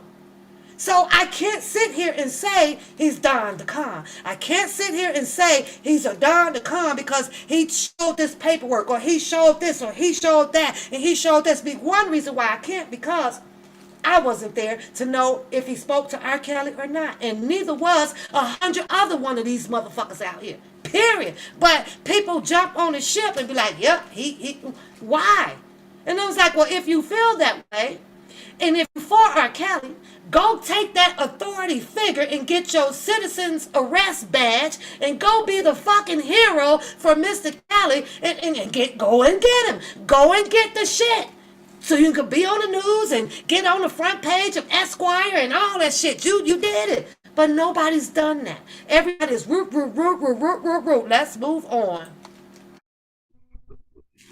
Injustice, and just think about it. If you can go in and take this case, and it's not that hard to turn to change the narrative, but the right attorney taking hold of this case and putting a blanket over it would really change the narrative. But that could lead to him seeing freedom a lot quicker than the guys that he's got adjudicating this case currently. Okay, and I got kind of two responses to that, because I know that you have mentioned Tom Mesereau, of trying to get him in there, and I've reached out to some people in New York, I reached out to some people in Chicago, and I got a couple of thoughts about this as I was preparing for this topic today. And one of the things that I was told to some good counsel in New York is that you kind of need somebody in Chicago who knows the judges and who knows how to maneuver around those laws that are specific to that area. And one of the names that was mentioned was a Brown and Mayer of who are in Chicago, and they're real good, and they may be able to effectively adjudicate the case. But the second thing that I wanted to talk about was right here. Now you can see Trent doing his work, right? His homework. He's obviously been looking up, investigating, reading resumes, getting very deep into the Mr. Robert Sylvester Kelly showdown, right? He prepared himself to interview, to speak to quite a few people. Look at the picture that I'm looking at on the screen, people. Don Russell and Trent. And I want you to keep that image in mind, okay? And I want you to hear the way Trent propositions are coming out, okay? Speaks about different attorneys. Well, this is what we can do. Well, we can do this. Well, we can do that. Keep in mind that Don Russell also came on with unifying the people. Here is two guys sitting before you, telling you right in front of your face of what we can plan to do, what we can proposition to do, what we may think. And they kept using and emphasizing the word we. And they're sharing all of this proposed ideas to general people. If Donnell Russell was this Don the Con, somebody want to explain to me why is he sitting on the screen with Trent and both of them are sharing intellectual ideas about what they may feel may work for Mr. Kelly to the people, but not behind the scenes. Let me take this a step forward for you guys just a minute. Trent got bad reputation. When Trent came along, because I want to speak on me first, and I had a slight problem with him. But now that I went back and kept looking and kept, I done watched this, you guys, like probably 4 or 5 times, right? And before we started the Walk for Chaos, I contacted Trent and asked Trent if he would mind coming out, please, because of the way he knew the Constitution. And he was speaking the goddamn Constitution. He was up at the door down in Chicago. Bring him downstairs. That's what he said. That was his antidote. He came up with that one, right? So Trent, I believe, got a little bit bothered, in my opinion, because of the work that he was doing and the unifying that him and Don was trying to do out in public with the people on his live, was that he saw a lot of circus acts going on. It didn't sit well with him. So he felt that we're not getting the people, Don. I can't get the people. The money to support the channels were literally going to the other channels off of Buffalo. Okay? So Trent kind of got a little bit, I want to say, agitated. To where I think he was like, we can't get the people. They're more interested in the Buffalo than they are listening to the propositions and supporting the channel. So, and I think that it emotionally just a little bit bothered Trent a little bit, where he was like, you know what, fuck it. Because after that situation came along the other problem that he had, and that was with Book. You guys remember where he literally had to go and rendezvous up his brother or so, because he was in the area to tell Bookham to stand the fuck down. You guys remember that. So he had that other distraction, and where he was bringing out some more shit, Bookham came with the fucking attack. Shut the fuck up is what Bookham, in my opinion, was trying to do to Trent. Not my problem. That was their goddamn fight, but I just had to put that in there because I'm rolling with this. And so then you have Donnell Russell, like I say, both of them out in public. Had the people possibly given them a chance and grew this shit in unity, where you had these possibly two guys out in front with whatever secretaries and stenographic person that they needed in the background to be helping them out with the paperwork and moving it or this or that with their ideas. Everybody would have known about it. Everybody would have known about it. It would have been no pretty much distractions in the back and forth of the fight and the bickerings that's going on. That's just my opinion of it. But let's go on. Just the income, the type of income generating, things that maybe, we can do, that we can contribute, because when we do these videos have a reach of 10 or 20,000 people. And if those 10 or 20,000 people can donate $20, then we got $200,000, so to say. And that's enough to pay a retainer to get effective legal counsel, because this case is just, technically the case is written wrong. And if you look at the superseding, you could have thrown it out with article, somebody posts article 236 on the screen from the Department of Justice, to where it says that you can't amend an indictment. Off of that alone, the case should have been tossed out. So, can you speak to some of those things that, we can do? Because we have essentially had, several campaigns that said that they were in the name of Robert, and these were basically scams. Doing my research, that people need to report to the FBI.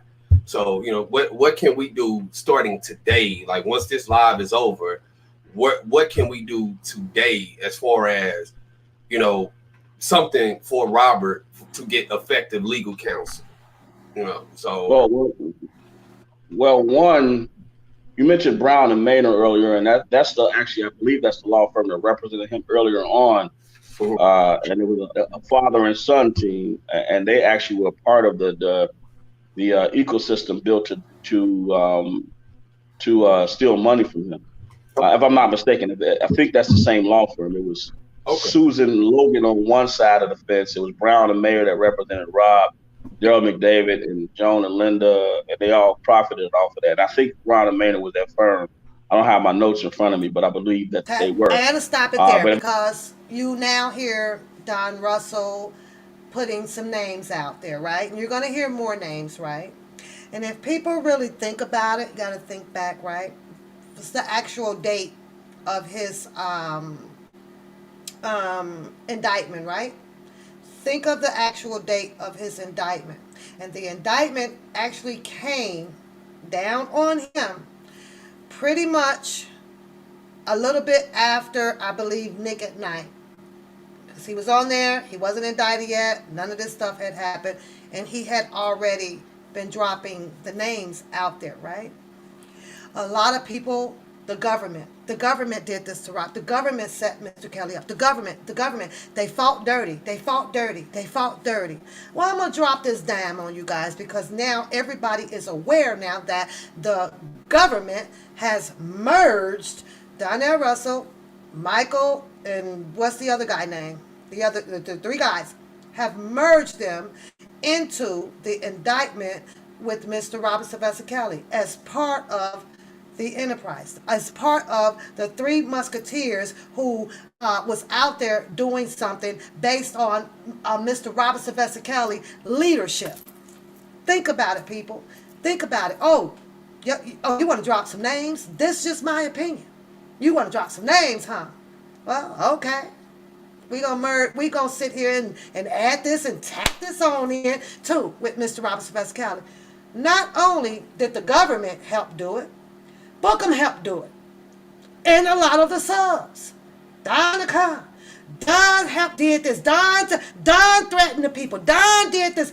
Don blew up the goddamn museum. Don stole the horse. Don stole the car. Don stole my pajamas. Don stole. Don.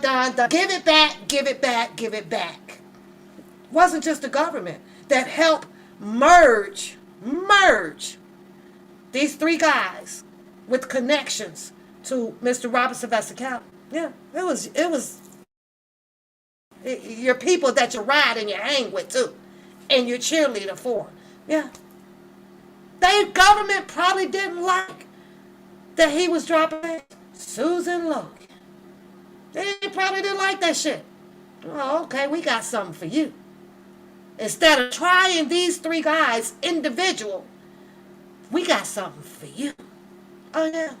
But no, Bookham and a few other people come out here and start yelling, he took a plea. He took a plea. He took a plea. And brainstorming, thinking, the fuck, he took a plea. And so I had to ask myself, well, was y'all there? Were you people there in that goddamn courtroom or whatever? Were you there with the DA and everybody? Did you see this man sign paperwork, giving up information or whatever that they assumed that he took a plea on? None of them was there.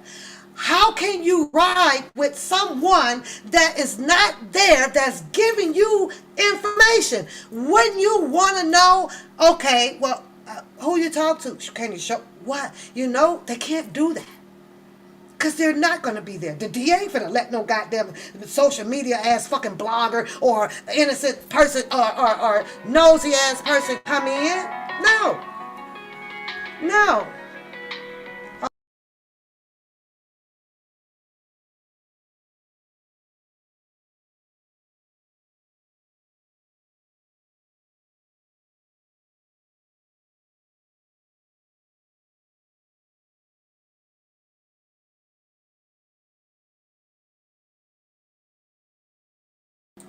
All right, you guys. I'm sorry. But let's go. Let's finish going through the video because I'm waiting for somebody, and I'm going to open the phone lines. I still got to get to the book read, but I needed to get through this, and somebody call me and tell me what you see different. But you're going to need to tell me how you know. How you know. How you know. Because somebody told you? I don't know. if anybody were to research any of his earlier cases, and that would be you can do Montina. What's Montina's name? Just if you go to the civil cases that were settled in Illinois, Robert Sylvester Kelly, it'll show the cases that he settled out of Illinois. And I think Brown and Mayer represented him in those cases. So I stay away from those. A thief has time to educate you people on where to go and look up stuff to see if it is factual. A thief. A thief. A thief has time to take his mind off of ways of stealing the music, selling the music, getting it overseas, and dropping it out on social media. Has time to take his mind, turn it, to come on here to teach all of these people on where to go and look up stuff to see is what he's saying has any facts to it. Where they do that shit at? I'm asking for a friend. Where the fuck do they do that shit at? A thief. Huh? Where? He'll be the first goddamn thief to do so. He gonna have to go into the Genius Book of Thieves to be doing some shit like this. Okay. Those guys. But what Rob lacks is a legal team, and that's what people don't understand. Like when I know I keep stopping, but I'm gonna see who agrees or disagree with Donnell Russell. Put your one in the chat if you felt back when Greenberg and them had this case, if he needed a new legal team. Put a one in the chat if you even said that, oh no, Mr. Kelly needs a new legal team. Put a 2 in the chat if you disagree with him. I couldn't choose. I'm not the one to step out here to tell Mr. Kelly what this is, that. It wasn't me. I didn't do homework and all that shit on Greenberg and them. I just listened to the play out on it, on what came down on the social media about the goddamn defense fund. That was the only time. Other than that, all I knew, okay, well, he's a goddamn attorney, and Mr. Kelly picked him. But there was a lot of people out here saying that, oh no, Mr. Kelly needs a new legal team. Oh, this legal team sucks. Admit it. Tell your truth right here on the channel. Do you agree when Mr. Kelly got into his case and you saw all of the actions of his previous attorneys, motions, missing dates and this, all that shit, all on the goddamn page. Still there today. I can go and pull it all up.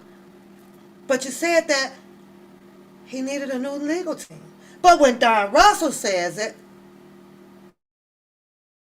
he's a thief. Take it back. I don't understand that. I don't understand it. Greenberg took on this case. I keep saying it was the equivalent of like a traffic stop, for running a red light. And when the officer, Greenberg represents, of course, the officer. Typically, in that case, you write a ticket, but until the plates come back, and then when it comes back that this person has just left the bank robbery, triple homicide, and they done burned down 3 buildings in the process, then what happens next is that you alert, homicide, you bring in forensics and all of that kind of stuff, and they take over the case from that officer. Well, when Greenberg initially took the case, it was just 4 women out of Chicago that had an issue with Russell. All of these people that you called out to come in to take over and to do certain things in Mr. Kelly's case. I got to ask Donnell Russell a question.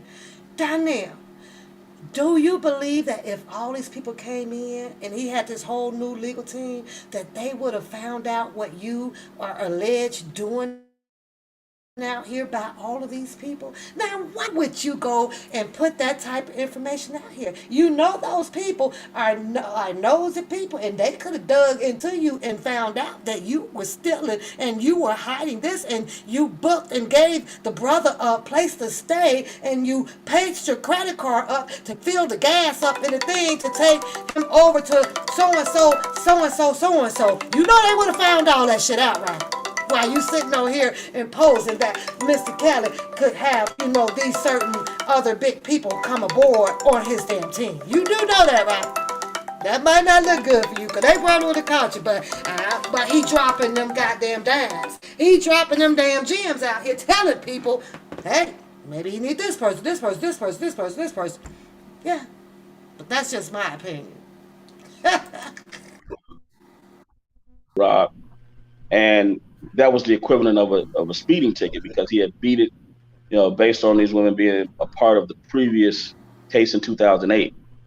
But when it escalated to this, trafficking, this Mann Act violation, this racketeering, and RICO, then that means that's out of his ballpark. He should have transitioned this over to a firm that had a legal defense company that had a team that they could surround him with. What I mean by that is, in any legal battle, you not just want somebody that's a good prosecutor, you need somebody who can get on there and perform well in front of the camera, but you need a great researcher. And you also need a great negotiator. Hold that thought. Because right now, today, there is a blogger on the YouTube going the fucking bitch and a bitch and Don Russell and you and this.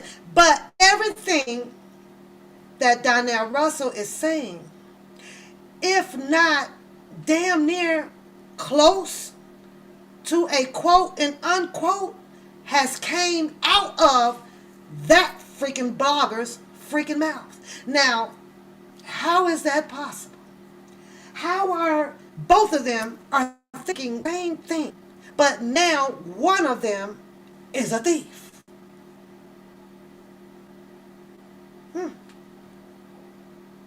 I'm just asking. The researcher is the one that's digging up all the evidence on the other side and deposing victims and things of that nature. The litigator is the one that's standing in front making the argument, and the negotiator is the one who deals with the prosecution afterwards to say, listen, this is what we're going to stand for, what we're not going to stand for. Let's make a deal.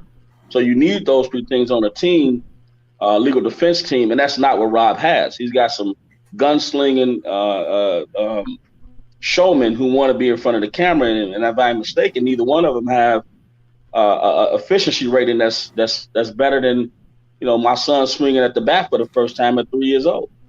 So Greenberg was kicked off of Drew Peterson's case because of incompetence, because he didn't pick up the discovery in a timely fashion, and because of his improper filing of motions.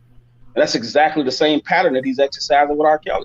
Anybody who files a motion and couples his civil liberties were violated with, oh yeah, he's gonna go live with his two girlfriends, you just lose the ability to win the motion based on his civil liberties because of the stupid shit you put in there about him going to live with his two girlfriends. So his improperly filing those motions, they're going to come back to haunt us in the future. They're going to prove to haunt us in the future. He hasn't objected to anything. He should be pushing for a mediation. There's so much convolution around this case with all these women, with the multiple jurisdictions, which he should also be pushing to consolidate the cases. There should be one jurisdiction, meaning the New York and the other state cases should be fought in Illinois. One super, and that's where Rob takes in taxes and he lives at. So technically they should have been all pushed to one jurisdiction, and he should have been fighting those cases in all cases in one jurisdiction, not bouncing him all over the place. I gotta stop it again. I know I'm doing a lot of stopping, but this is to the respect of Trent's video, you guys, because I really want to rebuttal on this, and I don't know where I was and how I missed this live, because I would have certainly been there front and center to get some knowledge from their perspective as well, but I don't know how I missed it. But you guys agree or disagree with him? But I could, I tell you this, you ain't heard Bookham tell y'all no shit like that. You ain't heard Bookham tell y'all nothing like this right here. Nothing. Not a damn thing. He didn't educate any of you guys on how to develop, rescue. He didn't teach you guys how to format a goddamn blueprint. He didn't teach you guys on how to go out there and discover what attorneys would be best. He became best monetary friends with an attorney. That was it. That's all I saw. Damn near golfing buddies. That's all I saw. I may have missed the episode. I don't know. But I'm telling you what I saw. Now, I've been trying not to stop it as much, but I need to stop it out of respect for Trent. This video belongs to Trent, so I'll appreciate it if everybody will give Trent a shout out in the chat room for a wonderful, wonderful Q&A. Hate I missed this one though. So let's move on.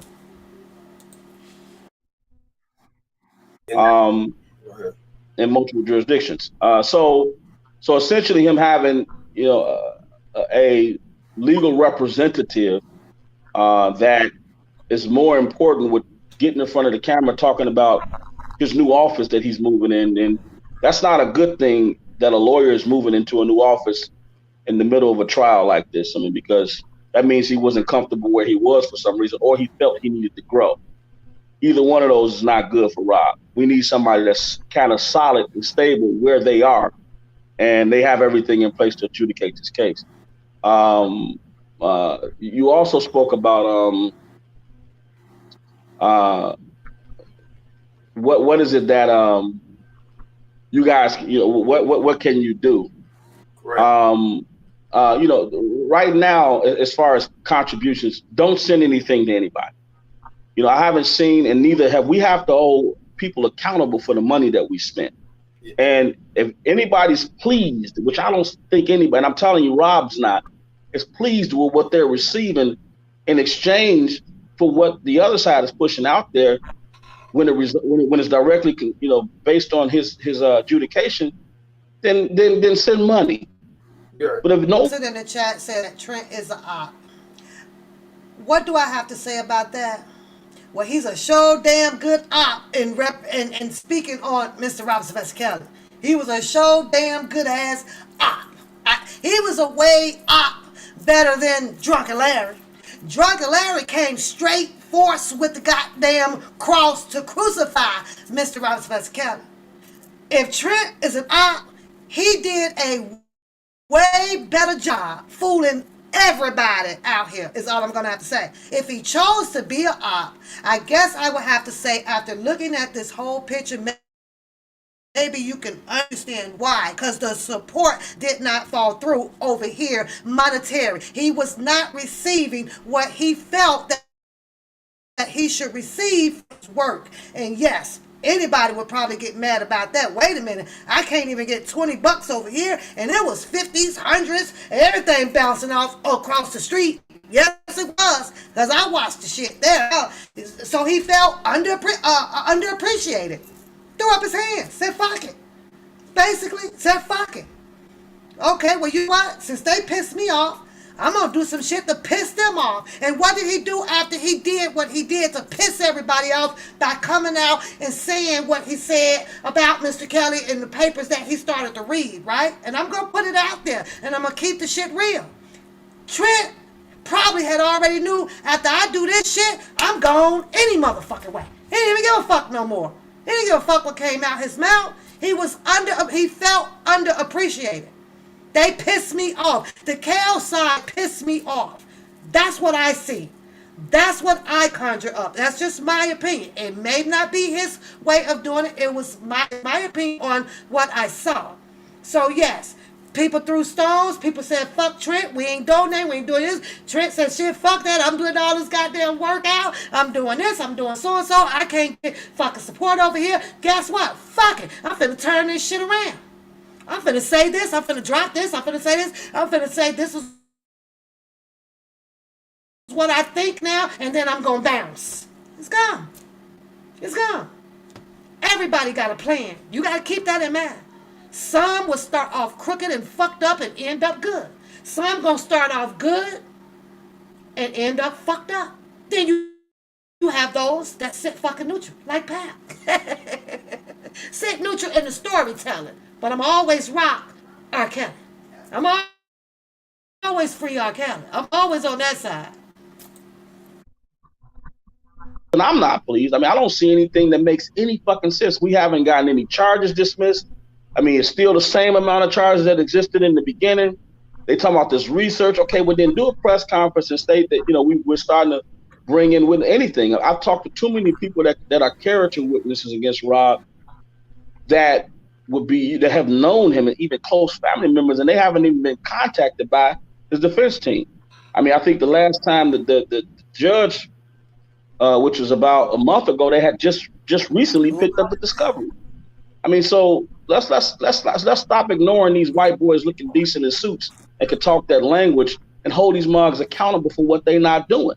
They are serving up another king of our nation, and we're sitting back because they look good in the suit and they claim that they're lawyers and justices of the peace, and we're letting them do it, and we're not holding them accountable. And that's not right now. I think this man's life is in the peril because of him making decisions that led to mismanagement of his own funds, his career. But he gave the death to us what he promised, and that was hits. Right. So right now he needs us to do what we can to help him. I mean, and that is, don't send any money, boycott anything that has anything to do with it, save the money. The opportunity will present itself when we feel comfortable. Don't just send it because he needs lawyers, because Rob needs excellent. Not only does he need excellent lawyers right now, he needs investigators. There's a lot of, when you think about the previous case that he adjudicated, there was a lot of research and investigative work done in that case. Well, it should be actually used to assist in this up and coming case. I mean, have you, the old investigator that pulled together everything, I spoke to him. He has not been contacted. And if you're constantly saying that these are old cases, that's every time Greenberg gets up and speaks, he said these are old cases that were brought back up. Well, why haven't you contacted the old investigator? He already deposed and won. Why haven't you contacted his old attorney? He's got one of them, which I brought him in, Jeff Steinbeck, but the other guy, Gleason, is sick, of course, right now. But Junior, I forgot his name. Why hasn't he been contacted? These guys fought it and won, so you should at least have their strategy and their research in your back pocket to get rid of Johanna Pace, to get rid of Heather Williams. All these women that are saying that Rob, wronged them in some capacity, which to me he didn't. They fucking groupies and they were fanatics. They got backstage, and when he left, okay, let's take a break because once again, he's sitting here telling all of these social media people, this is what should have happened. This is what should have happened. The same thing that all of these people around the YouTube streets were saying what should have happened. I'm going to keep asking and drilling this question to a lot of people. How is it that this man is a thief when he is speaking on a level of freeing Mr. Robert Sylvester Kelly? I'm going to talk about it. Oops, Mr. Kelly going to get out tomorrow. Just hypothetically, what if Mr. Kelly would have got out tomorrow? Just what if? Then how would people have felt? How would people have felt? It's unfortunately that the ball did not bounce Mr. Robert Sylvester Kelly way because of the injustice the way that they used the constitutional law against him. They used the freaking Mann Act against this man. It wasn't because of Trent. It wasn't because of Don Russell. It wasn't because of Gizmo or Barney or McDonald. It wasn't. It's unjust. The way that the government chose to cheat the goddamn system. To me, that's it. That's all.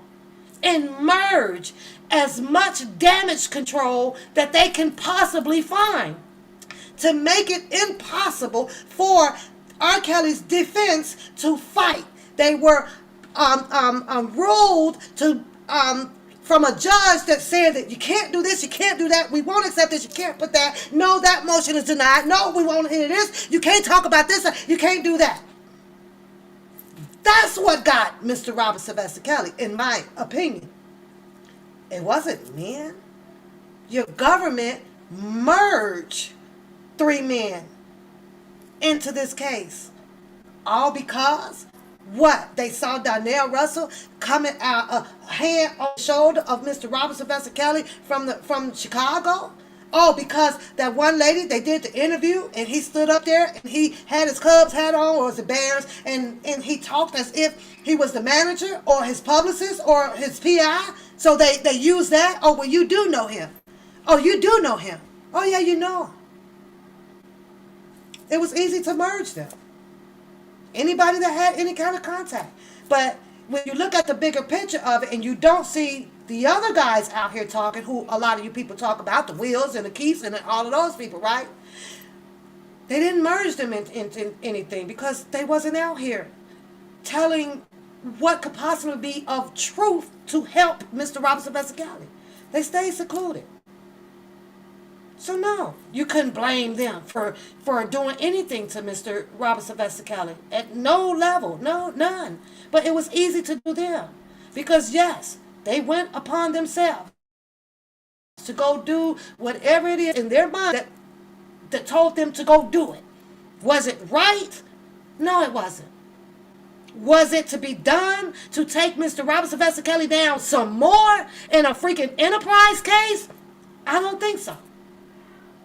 I don't think so. So yes, Jennifer Bonjean, and you wait and you see what she's got prepared up her goddamn sleeve like Bo Winkle. Wait for her. Wait for her to try to dissect this goddamn cases with these three people in the government, merging them together to separate them, to have them allowed to have their own individual charge in their trials. Pretty much, but not point the damn finger when you wasn't there. Which typically happens. Right. But the old research that was done proves that part. That's one less thing you got to fight. They're not doing anything, Sam Adams Jr., that's right. They're not doing anything to show that we have momentum right now. Correct. There's no momentum. It's like we seeing the Titanic just go fucking down. Ain't nobody with no damn buckets throwing water over the side. Ain't nobody trying to patch the hole up. Correct. It's just going down. And unfortunately, when we first started, the hole was about this big. Now it's the size of a goddamn SUV. So, and the guys at the helm think that they're doing a good job. They not. We would feel better if they were. We would be saying something completely different. Like, people would be saying, you know what, he's actually doing a good job. That was a great motion foul. I think that should help. Right. No, right now, his motions are not reaching any sensitivity of any judge that's up there. Because you can't tell a judge that's got any kids that, or a wife or anything, that I'm going to let this man go home to two of his girlfriends and he's 55 years old. That's stupid as fuck. I'm sorry, dumb and dumber. So that's the issue that I have right there. But for anybody to put gas in that car, that's just a waste of money. Correct. That's giving yourself a reason to be frustrated tomorrow when another motion is filed and he says, oh yeah, Rob needs to go home because he hasn't had a massage in 6 weeks and he's thinking about making another Sex Me album. That's just dumb. You don't say stupid shit like that. But he's shown us that that's what he's capable of doing. So why continue to support that? Hold on to the money. If you're going to put it in the savings, put it somewhere so when the time comes to send that money into that person. Right. And Greenberg is his lawyer right now. However, Doug Anton had a fund, allegedly. Oh, here comes the funds. And from this, we have never received a profit statement. None of the funds are earmarked. So if you are on this stream right now and you listening to the playback, I'm going to say do not contribute to that fund because the money should have been earmarked for a fund that's been going on for a year. None of the funds were earmarked. And also we have, go ahead, Don. There should be on any site that you're contributing to, there should be a marker there. Every time somebody makes a contribution, it should say XYZ dollars raised towards the R. Kelly Fund.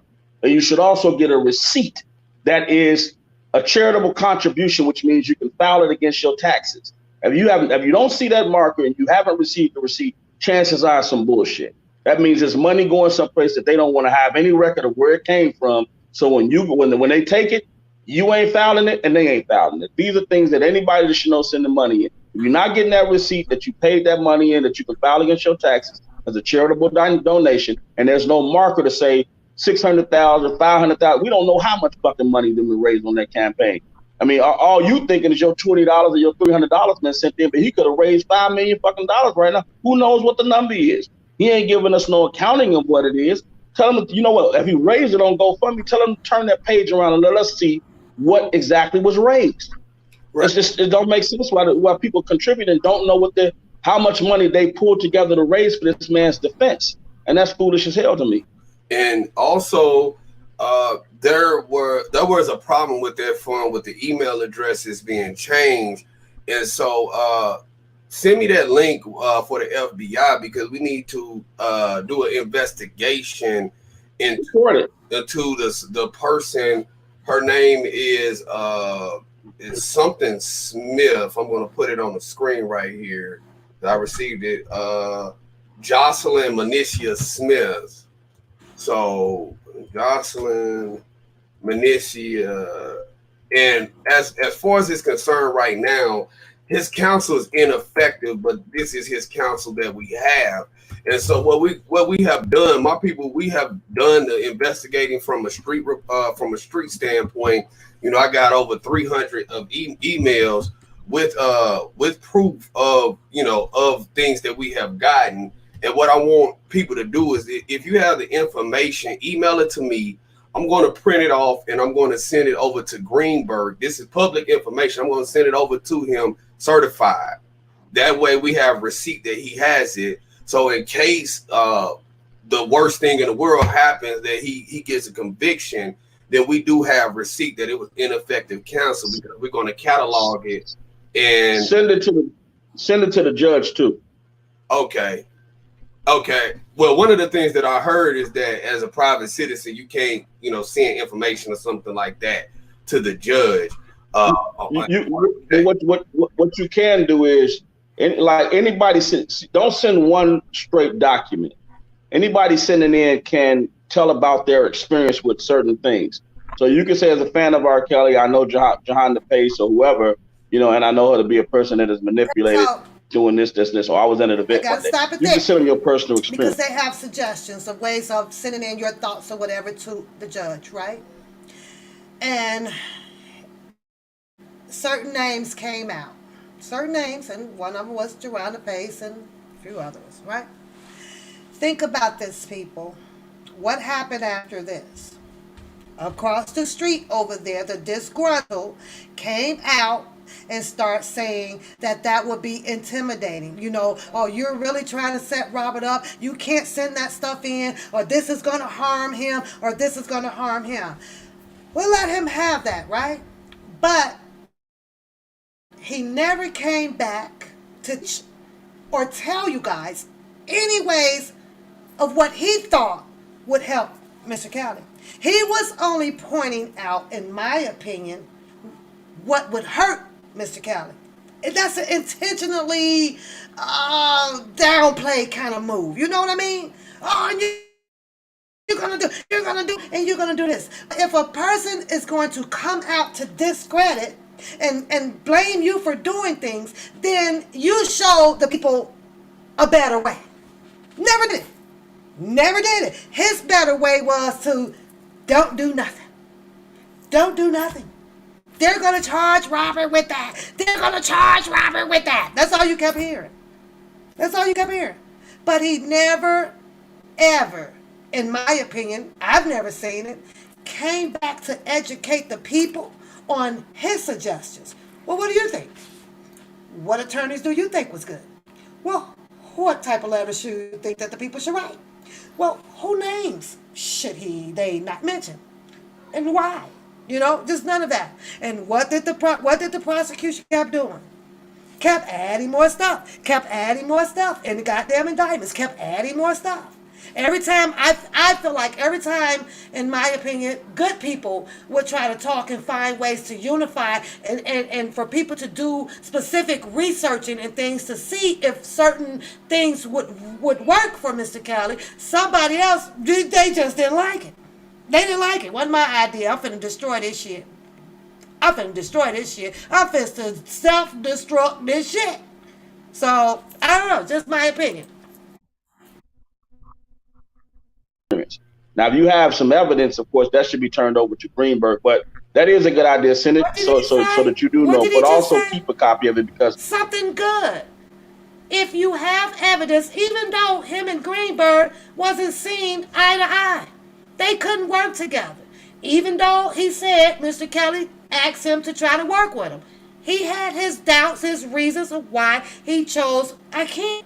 I can't do, because he didn't feel that Mr. Greenberg was at the federal level to help defend Mr. Robert Sylvester Kelly. But that was his personal feelings about Greenberg. But what else did he just say? If you guys have something that needs to go to Discovery, send it to Greenberg. That tells me that at least he did, and he still acknowledged at this time this video was made that he's still Mr. Kelly's attorney. You know what I'm saying? He acknowledged that. Send the stuff to whatever you guys have. If you need it and for Discovery to be looked at as Discovery and to go into Discovery, he said send it to Greenberg. Y'all make it make sense to me, because I can't find it. We open up these phone lines and y'all tell me, where do y'all want me to look at? Tell me. I do believe Rob is going to get a better defense team. I think right now, and I've been telling this to the small team that we have, that's where, and I didn't mean to cut you off. Were you saying something else? Hey, man, I'm Trent, man. But go ahead, because the floor is yours, man. I don't, when you come, I ask you come on the platform, this is your time to talk. Yeah, I think that he will get a better team. We do have we're working on a plan right now, and I do think that, it's a plan to bring all of his fans together globally. Did he get a better team, or did he get a better attorney? Put a 1 in the chat if you thought that Connick, who stepped up to the plate to go at this challenging, hard-ass goddamn case in less than 2 months or so, was a better person for him within that limit of time, that allotted time that he had to help defend Mr. Kelly. Put a 1 in the chat if you agree with Donnell Russell that he needed and he got a better person to step up. Put a 2 in the chat if you disagree with that with Connick. Put a 2 in there, because I heard a whole lot of people out here. Connick's the man. Connick never panic. Connick is this. Connick, my man. The mechanic. Don Russell said it. He agreed with these people. Or now you guys, vice versa, you agreeing with him. The one that you guys are saying that is a thief. You're agreeing with what he said. Move on. The United States, because we have to realize the machine that we're up against right now. And the machine that we're up against is tearing anything down. And that means Me Too. That means the media outlets, Jim DeRogatis and those guys who control it. We're up against a powerful machine. So right now, you don't fight. You can't throw stones, at a tank and think you're gonna hurt it. So what we're doing is we're throwing. I advise to keep throwing the stones, but only as a distraction. Keep them busy. We're working on something else right now that we're gonna flank their asses with shortly. Okay. So save all of that, the major support and munitions and stuff like that for this move that we're making. And you'll know that it's right because, our plan is when we come. This is where Booking Boy gets to flip the story. When you hear stuff like that, yes, you can leave yourself open for the aftermath, for the tsunami. It's coming. We were working on a plan. We were working on something else. Period. Left it open. Only because he did not regurgitate exactly it is of what they may have been working on. So that left him open. Left him high and dry for the goddamn big bad wolf to come in and blow down his motherfucking house. Because he didn't give all the specific details to it. So Buckham decide, well, let me come out and put the ending on this and flip it around, switch it up, ring it out, hang it up, and sell it to the goddamn people. This is just my opinion. This is my opinion.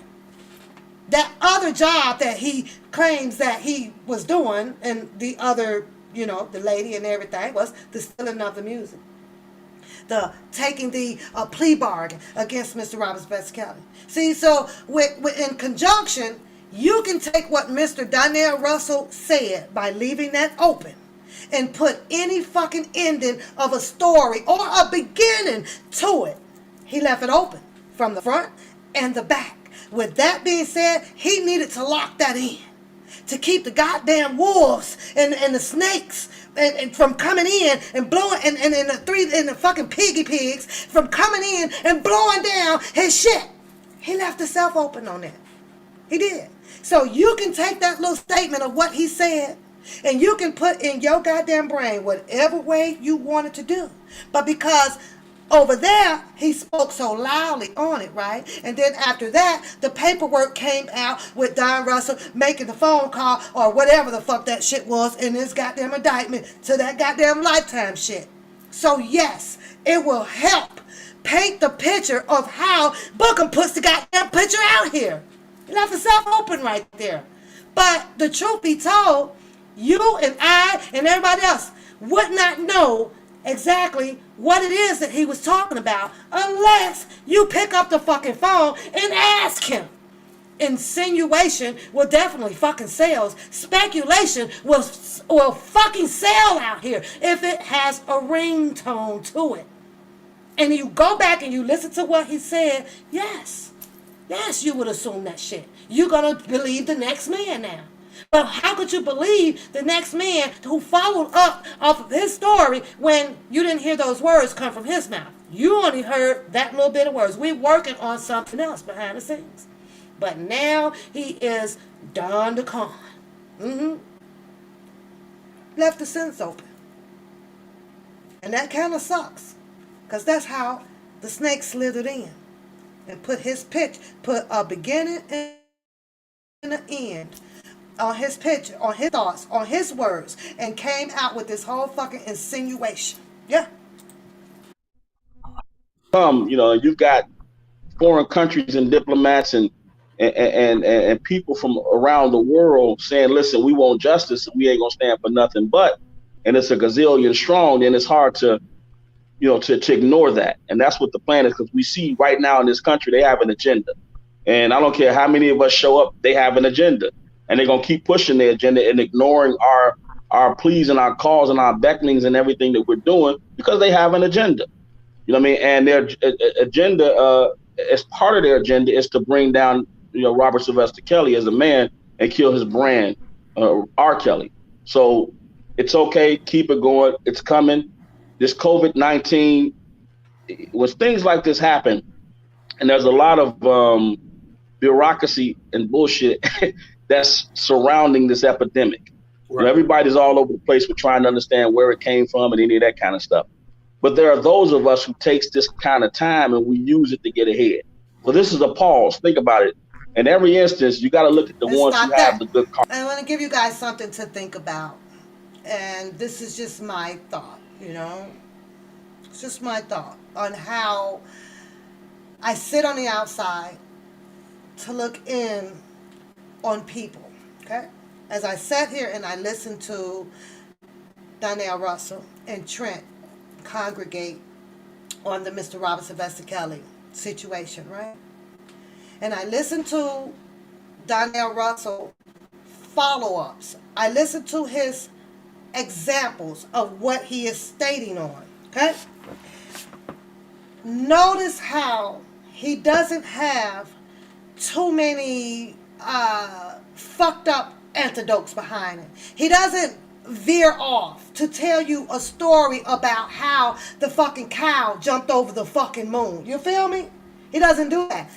His stories that he tell you, his dialogue that he brings to you, in my opinion, follows up about what happened in the economy, a socialist, all of that stuff that pins his story together to help you to understand how we got here. But if you go over there and he tries to put his stories and shit all out about this, about that, it's got to be a pause. And his example is about how a fucking cow jumped over the fucking moon. And I'm sitting here going, what the fuck does that have to do with it? And then comes and so I can't take a person like that serious. I can't go to his class. I can't fucking go. I will seriously cut his fucking class every 5th motherfucking hour. What the fuck are you talking about? Are you going to teach, or are you going to talk about bullshit with your teaching? You know, but what I get out of Trent and Donnell Russell on Trent's dialogue here is that they talking serious shit, like straight through. Straight through. So if you gotta sit and listen to somebody who's on a serious matter about a serious case, the fuck do I want to know about somebody that jumped over the goddamn moon? Fuck for. I'm just saying. Karma. You know, you got Weinstein who done been sentenced, Epstein who been, and then you got this new one, what's the Avenatti who's been sentenced. Rob case keeps getting pushed back. So that's the universe's way of providing us with the time we need to mount, you know, a strong contingent of fans to come in and stand behind him and force this adjudication to be balanced versus the way it is right now. It's just a continuous attack of him. And anybody who goes forward that tries to, you know, say anything nice, I don't care if you're a celebrity or you know, one of his fans, they attack you. And they got operatives at every level.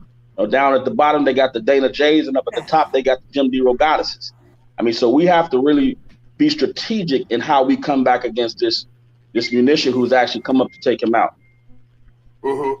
And also, everybody who's within the sound of my voice, Dipped in Chocolate has written it right here. I need everybody who to go into here for all. Every idea, every time he came out thinking that he could unify people. Let's all work together. Why was it just one person? Now it's two that is opposing every freaking fucking idea, but haven't came up with one them damn selves. These two people, they haven't came up with one freaking idea. They have not even came out to unify people. You are either bitches, fucking fuck you, fuck that, and this or that. The sisters bitches, this nigga bitches, you bitches, you bitches, you bitches. Not about contacting everybody with this lawyer. You got one out here is on a whole FBI fucking level to tear everything down about anybody's idea of Mr. Robert Sylvester Kelly. No, you trying to do this to Mr. Kelly. You trying to do this to Mr. Kelly. You trying to do this to Mr. Kelly. And I have not seen nothing asking for information. Whole bunch of shit. Fuck is you gonna do with it? What? Go on the screen and show everybody that I got it? Like what? I couldn't understand that. Like what? And I'm going to keep saying it. Out of those two, ain't neither one of them goddamn people qualified to go up in there and free Mr. Kelly. And got the most goddamn mouth out here right now this goddamn week. I'm sitting over here disgusted like a motherfucker. Period. I'm like, ooh, Lord have mercy. Miss Kelly. Lock the door. If they let you out today, say, I'm going to need one more day till they go away. Just close yourself right back up in there until they go away. Hell no. All of these Illinois attorneys, this is the IARDC. And this is where you go and report unethical claims. You report the misconduct of these Chicago lawyers. The Chicago lawyers are Kimberly Michelle Fox. She passed the bar on November the 6th, 1997. You can Google where her office address is. Adrian Marie Cruel. She passed the bar on November the 8th, 2001. Also, we have Abigail Lynn Peluso, 11/8/2007. And then we have Janice Williams Appleton, 11/6/2008. On the playback, we are about 47 minutes, 15 seconds in. Go back to get these names. Please go to this link right here and report the ethical violations that you have seen, such as Kim Fox appearing in Surviving R. Kelly, Part 3 after Lanita Carter. That's highly prejudicial, breaking Rule 8.4, Section G of the American Bar Association. I'm sorry, ABCD. I think that she passed on E, but F and G, she definitely violated that. Rule 5.5, mild jurisdictional practice. How did Michael Avenatti represent people before the grand jury and he did not have jurisdiction within the domain of Illinois. Rule 3.1, which is meritorious claims as well. And so we need to report these ethical violations that we have seen. Also, in the 2008 case, you had assistant state's attorney who is now a judge who was funneling people over to Susan Logan's, somebody who did a 94 ad within the Chicago Tribune and bragged about how she would get on planes to go back and forth to California just to get her hair cut, how she owned 3 houses, spent 4 days a week in Chicago and 3 days a week in Florida, where she owns 75 I got something to say about that part, right? Because the godson who got sent to college and all of this shit that was not importance out here, right? Did he come out here to show you guys how to get together?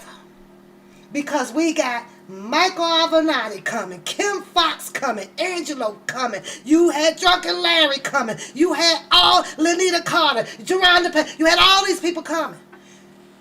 Did he come out here to unify everybody, to say this is what we got to do? I need to get to this section, get to this section. This is where the violation was at when it came to Michael Avenatti trying to prosecute Mr. Kelly again out of his jurisdiction. Did he do any of that? Did it lead you to the goddamn well? Nah, it lead you to shit. Only thing that he led you to was to come over there and say, yep, you right, Don the Con. Yep, you right, I'ma fuck Trent up. Pull up, nigga. That's where he led y'all to. But yet then you sitting here with 2 guys that's putting out pregnant motherfucking information for everybody to unify, to try to bring some attention out here in the social media of who the fuck was out here riding Mr. Robert Sylvester Kelly's back to prosecute him.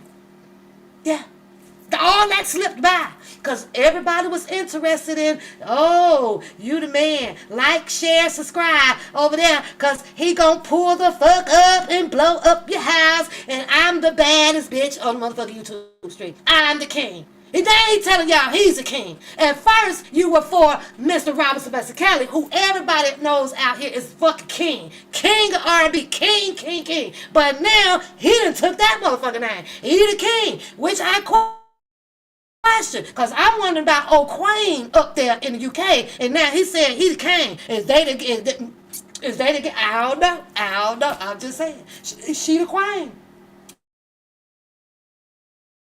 I never thought out here today of him trying to be the king of the shit of the YouTube. Now it's a king and a queen out here. Now you know who they are. Somebody who is basically a journeyman, or somebody who basically eat what they kill. How do you have, owning horses? That's something that typically is aligned with residual income and passive income, meaning that you're making money while you're sleeping. And so we need to go and report these things, as how we have prosecutors in the state of Illinois who are funneling witnesses in Lenita Carter, who had a history of every guy who she's been with in a 20-year time span. She has some type of claim against them, some type of child support against them. She says that Robert sexually assaulted, sexually abused her, but we see that she was working with the Lifespan legal team who represents battered and abused women. Her husband, Terrell Carter, I believe that's his name. Terrell. No, I'm gonna get back to y'all, but his last name was Carter, definitely. Love bug, you guys. And I had to take us back to the beginning of where we started when we all came live. And we brought up the topic about Choke No Joke title. I'm okay with the letter reading or whatever. I don't care about that. It just kind of rubbed me just a little wrong, because you just heard Trent here say that one of the allegations with Lenita Carter was about some sexual contact, right? But we never hear Mr. Robert Sylvester Kelly admitting and saying to anything, nothing. We're out here even juggling the argument about whether if Mr. Robert Sylvester Kelly has the herpes virus to give to Faith Rogers. That's a big argument. But yet then, in a title that sits over there that clearly says that this is Mr. Robert Sylvester Kelly words. This is his words. You mean to tell me Mr. Kelly came out and put up there for a title to be recognized as I licked their kitties? The fuck out of here. That is clearly showing exactly what these females had claimed had happened to them. I can't make that shit up. I can't get jiggy with it. It's his title. Rock with the shit. I'm talking about the part that I don't believe that Mr. Kelly would come out and put his personal information when he clearly says he don't talk about that shit. We heard him on the phone. I don't talk about this stuff on the phone. When she wants to talk about, I need to talk to you, Robert, or Rob, or whatever the nickname they fucking gave him. But now, you mean to tell me that he's comfortable saying that I licked their kitty? The fuck out of here. The fuck out of here. I mean, I get maybe unless it's time to talk about the sexual contact. I guess. Like I say, I don't know what's coming up in the up and coming letters or how that's going to be moving about. I don't know. Because he said, ooh, the next one is going to be hot and juicy. And y'all better get your man. It's going to make your tatas pop out and have niggas grabbing them and your cooter-rooters getting wet. That's what he said over there. Now, I can't believe that Mr. Kelly, his music does that enough. I don't think that he, gonna put it out here to be said publicly. I don't know, I licked their kitties. What the fuck? She was going through that thing and saying her husband was abusive, filed as an indignant person in that case. In her divorce settlement, supposedly, allegedly received a settlement unbeknownst to Robert 10 months later, but still filed as an indignant person, meaning that she was receiving Section 8 financial aid, meaning that you had to be below 125% of the poverty threshold. Meaning at that time, the poverty threshold was $18,400. So if you receive a $650,000 settlement, you pay your lawyer 35 to 40. You pay your lawyer between 30 and 40%. That's 35. Let's just be fair. And then you pay another 35% because in Illinois, the tax statute is if you make over $312, you're taxed at a 35% rate. So she would have been left with $195,000, give or take 10,000 either way. How do you file as an indignant person when you are 11 times above the poverty threshold? And this is stuff that we need to bring out of why somebody like this in this case. Okay, right? To talk about how. Hey, listen, we go ahead. I'm sorry. No, we need. I had to pause you, man. I just got goosebumps, man.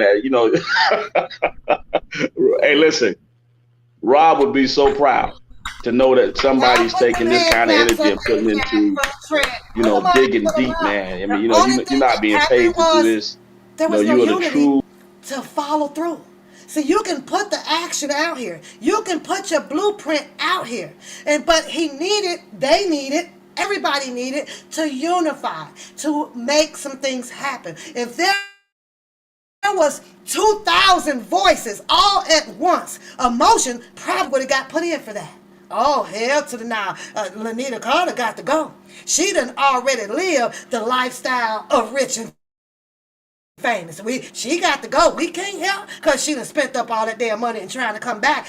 It took voices on the same page thinking, but you have to have a leadership.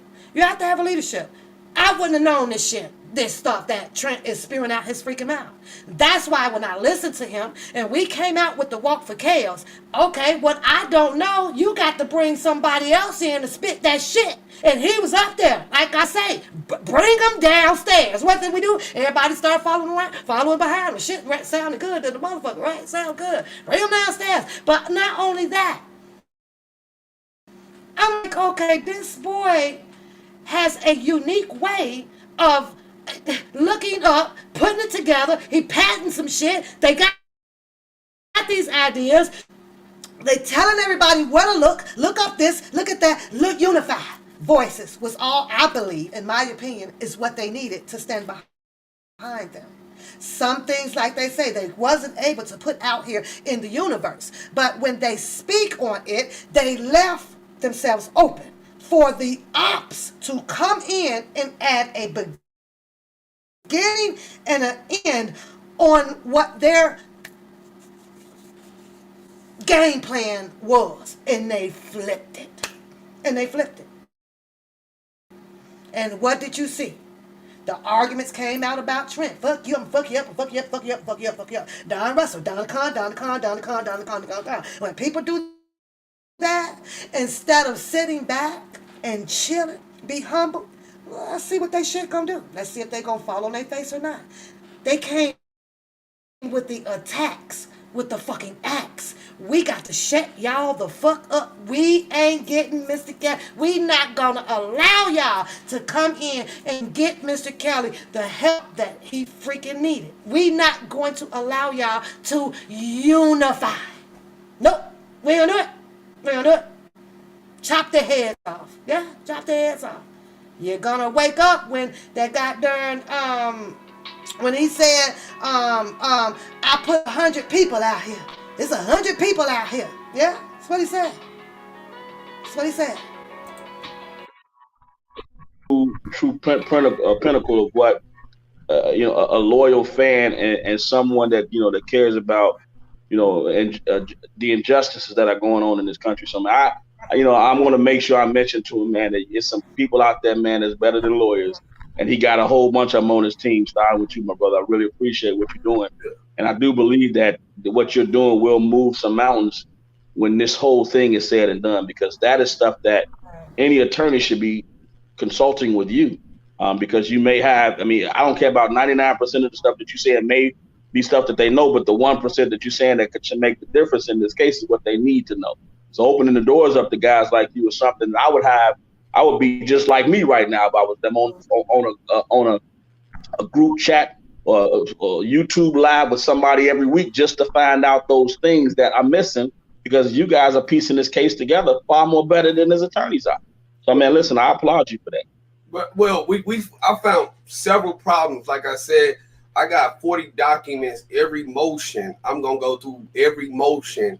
And if I have to myself, I will go through and I will write every damn fucking motion that they need for them and make sure that they have it, because this is a black man, and an injustice anywhere is an injustice everywhere. So we have essentially a New York indictment that comes down to 3 people. Deronda, somebody we just gonna call her Dolores, that's her middle name. Azriel is one of them. Okay, yeah. Dolores is her middle name. I don't even want to speak of her. And then we have Faith, Faith Rogers. And one of the allegations on Faith Rogers is that he gave her drugs and alcohol. He's a grown ass man. He can drink if he want to. He ain't tell her to go and get no alcohol. She also has a marijuana charge in Brexar County of San Antonio, Texas. And so that shows that she was already smoking weed a long time before they ever came around. And there is nothing in the discovery that says that this is a hard crime. You got a bunch of circumstantial shit. Or when you're dealing with people who does 100,000 venues 2 to 3 times a week, it's circumstantial and it's actually highly common. So that's the discovery of her. Then you can't. How do you prove a herpes accusation? You can't prove that type of stuff, man. You got Deronda Pace. Deronda Pace has been on Facebook. I lied to him. Surviving R. Kelly. I lied to him. To her own admission, I was done dealing with him. I lied to get into the courtroom 2008. Probation. She was on probation at the time. Came back 2009, was gone till 2010, 2012, Bloomingdale, Illinois. Fake ID, fraudulent possession of a fake ID. I had sent this over to the attorneys yesterday. This is why I say he has ineffective counsel, because I'm just a nigga with common sense and Google. I shouldn't know more shit than the lawyer. They getting paid. Right. If nothing else, they skimming off of the Surviving R. Kelly fund or the Dollar for the King or whatever y'all want to call it. I should not have more information than the attorney. Me. Well, and just what you said alone, That's something, man, because the state case in Illinois should be gone. Yeah. It should be gone, because right there you just read off information that they would use to muddy. I mean, like when I was first started working with Rob, he was getting these people that were suing him. Everybody knew that all you had to do was prove that you was in the room. Send a lawsuit in, and they would settle out of court. The lawyers would get their cut, and the alleged victim would get a cut. But Rob would never knew. Rob settled 16 cases that I pointed out to him that he never even went into a mediation with. That he wasn't at the deposements or anything. 16 cases against people who worked for him that filed that his lawyer settled out of court because they had power of attorney. So like you said, with all this stuff that people are pulling up, if you take the state case alone, which was swing momentum, and what we were representing, Rob, the state case was something, it was a civil case. All they had to do was, it was a contract. And if anybody understands how law works, as long as you don't agree to that contract, because the UCC code 1-308 protects any civilian from a contract, from a corporation being able to put you under a contract without your express written consent. So all I had to do was file the UCC 1-308. I do not consent to contract, all rights reserved, sign it and send it back to them. And those cases would have went away. That's what happened with Faith Rogers. We found the first case in New York. We got the case. We sent it back with some of the evidence to show that he did not force her to do anything. We didn't consent to the contract. We sent it back. It got dismissed. It was brought up first by, I forgot her name, was a female lawyer. Then Avenatti grabbed hold. The lady, Alvarez or whatever, and then Avenatti. Alvarez, that's Gloria. Alvarez's daughter. No, Gloria. Gloria. Was it Gloria? Well, Gloria, right, her. She got a daughter named Lisa Alvarez. It's Lisa something. Yeah, so it was brought up several times, but if you go back and do the research, the first case was pushed out of court, and they wrote a document on it that we signed it in blood or some stupid shit. No, that was this thumbprint, which is what seals any document. That's a signature. We sent it back to the courts, and they dismissed it. It was when Greenberg started taking on his cases that everything started sticking. He started going to jail. But the state case in Chicago should have already been thrown out of court based on just what you just said alone. You go in there, you present that evidence to the judge, you get that thrown out. That swings momentum. That brings momentum back. And you keep knocking off the smaller cases left one at a time, it brings back momentum. Now, the only other thing that makes any sense to me in this is if they're trying to muddy the water. Meaning, you keep all these cases involved, you put all these liars in front of the jury, and the jury gets so, throughout this deliberation, they get so tired of hearing these alphas, it becomes a hung jury. Maybe that's what they're planning to do. But even still, they haven't done anything to swing momentum back in Rob's possession, because the state case in Illinois should be done. If you want to muddy the water in the federal case, that's one thing, but the state case, get rid of that. We don't even need that to still exist on his jacket right now. Right. Well, and we have heard the stories and endless stories. So this is a multifaceted approach. We got to take a layered approach here. And I know that you said, you told me privately that you had, several income generating things. One of the things that I was thinking about is that these people have basically, stolen his music. He said he doesn't own his music. Well, even though he's older, he still sings. He said that these people basically are discussing the fact of something that they are stealing his music. Let's talk about that for a second. Trent didn't mention in this commentary that, they said that you are stealing his music. Now, how ironic it is off of the story that is planted out here from the other bloggers that is on an attack saying that Don is a thief, take it back. Mr. Kelly is not aware of it. Keith says bring it back. And Keith won't. Just how ironic that is that Trent not knowing that he could possibly be sitting by the goddamn culprit. How ironic is that? Isn't that crazy? That's taking a step forward, right? It's taking a step forward. I wonder why the other people, the pointing the finger people, right? They didn't connect Trent with Don. Well, they stole it. They together. They the two sitting on here putting out prominent information for people to go look up and get involved and educate yourself on. Notice how, no, ain't put them two together. Mm-mm.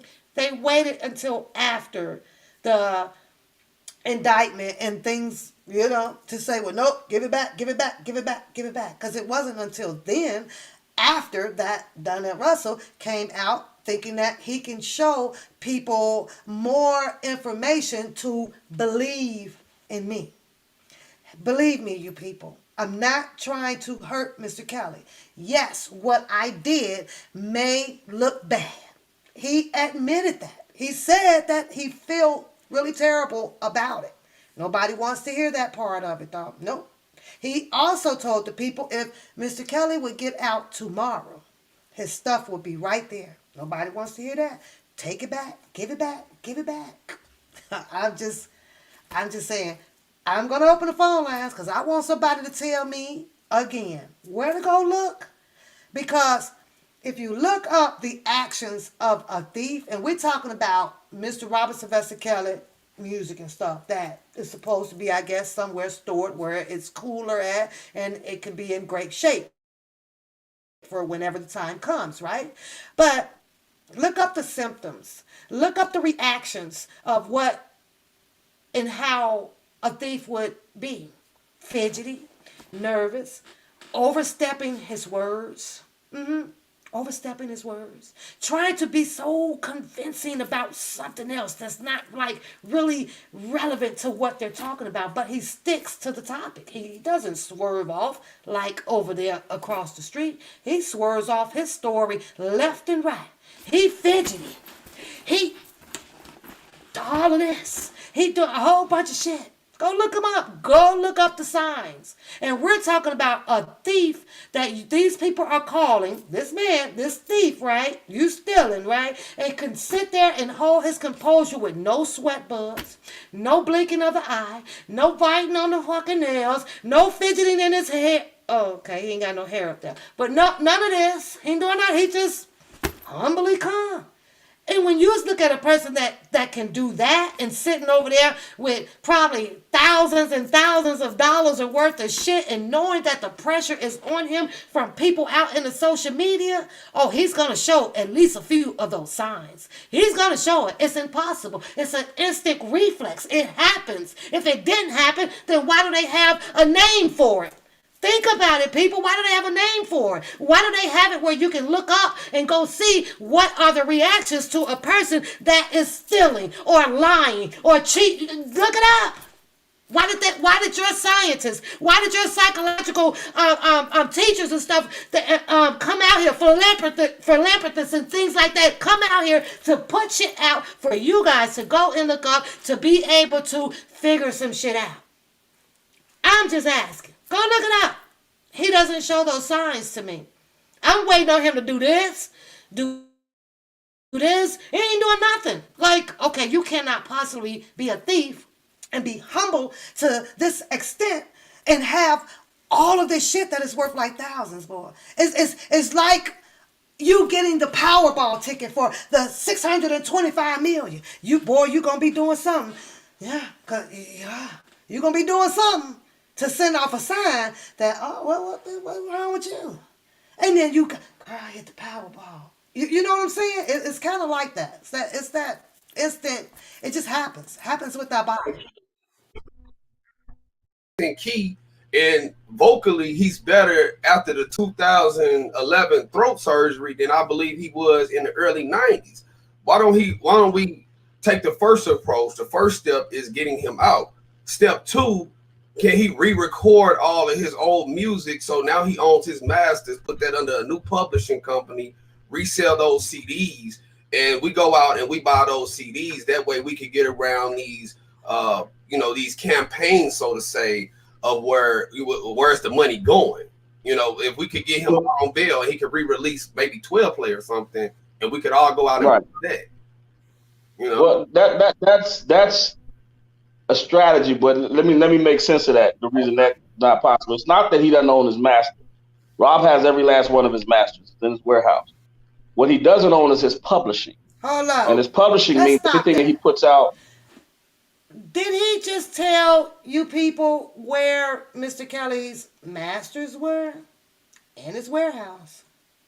It's in a warehouse. It's in a warehouse. That's what he just said. That's what he said. Nobody out here knows for sure whether if they are moved or not. Nobody knows. He said that they were in a safe place, somewhere where it was cool at. And everybody on the internet went running wild with it. Oh, he stole him, he stole him, he stole him. I'm just hypothetically speaking. But what if they are still where Mr. Kelly last left them? Just, what if they're still there? I'm just asking. And that's why, in my opinion, why you don't really hear Keith bargain as much as people would like to hear him do so. Underlay for the overplay. I'm just saying. I don't know. I'm just hypothetically speaking. I'm like, oh, hold on, shit. Because you know all this shit is like gameplay out here. Connect the motherfucking dots and connect four and all this shit going on, right? And the pieces and the glue and the sticks and you know, all that shit, right? Just what if? What if they still where they supposed to be? I can't find it in my heart to believe that this man has allegedly stole and ran off in the silhouette with all of Mr. Robert Sylvester Kelly things and some of his home boys, the main boys, the one that took the stand for him and everything, ain't barking or doing nothing, because if he was, it'll leak. Can't nobody out here hold goddamn water. Shit would have leaked. That's just my opinion. Don't take it and run with it. That's just my goddamn opinion. Under R. Kelly has to go a certain the money has to be divided a certain way based on and Rob signed away some of his publishing not unknowingly to reel in money for his first trial to bring in money. He didn't know that he did that. It was a 300-page contract that they read to him, and they said, "Well, this is what this means. This is what this means." When in actuality, he shouldn't have never had to do that because he had toured enough to have money set aside and enough intellectual property and merchandise deals to pay for that. That's the money that they were stealing. So you can't take this. You can't re-release 12 play under R. Kelly because technically he's got about 4 more years. He'll get it all back anyway. He'll get 50% of his publishing back because that's a law that was written into any royalty Wait a minute, situation where Don, after because a I certain got a amount of question time for the you. artist. You said he's going to get it back in about 4 years. He can get that back. A thief is going to tell you people that Mr. Robert Sylvester Kelly, oh yeah, he can recover that 4 years tops. A thief going to tell y'all that. Okay. Move on.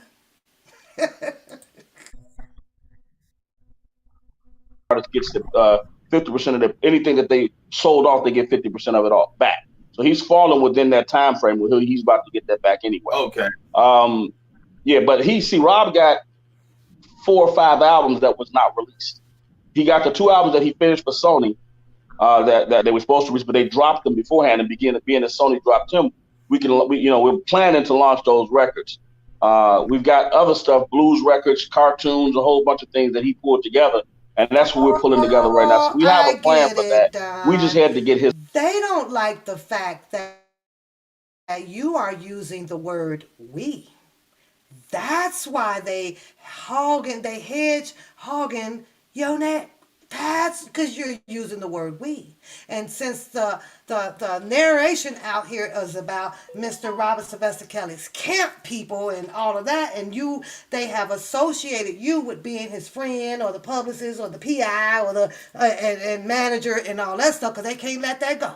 They don't want your title of what you said that you were to Mr. Robert Spencer Kelly. They want to make you what they want you to be, them what you to be. They want you to be what they want you to be. If that makes sense to you. Not what the fuck you say you are to him, right? So that sums that up. But you keep saying the word we. And you got a lot of people out here that has to have this leadership. You can't be the we if they not in as a we. They gonna X you out too. Makes goddamn sense. They don't want you there. They don't want you there. Somebody else wanted to be there. Somebody else wanted your spot. I ain't gonna say no names. But that nigga can't leave the horse to a goddamn well. Let alone change the fucking hoof on the fucking foot of a goddamn horse. Couldn't do that shit. But carry on. Is consent first. Now that we have consent to move forward with certain things, we're going to do that.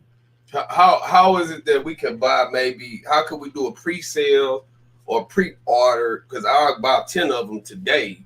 If we could do it. Listen, I'm gonna tell you this personally. Before, when it hits, and you guys will know that it's authentic and it's for Rob because of the way we're designing it. Before it hits, we're gonna go public and I'll personally call every blog show that I've been on and let you guys know the support.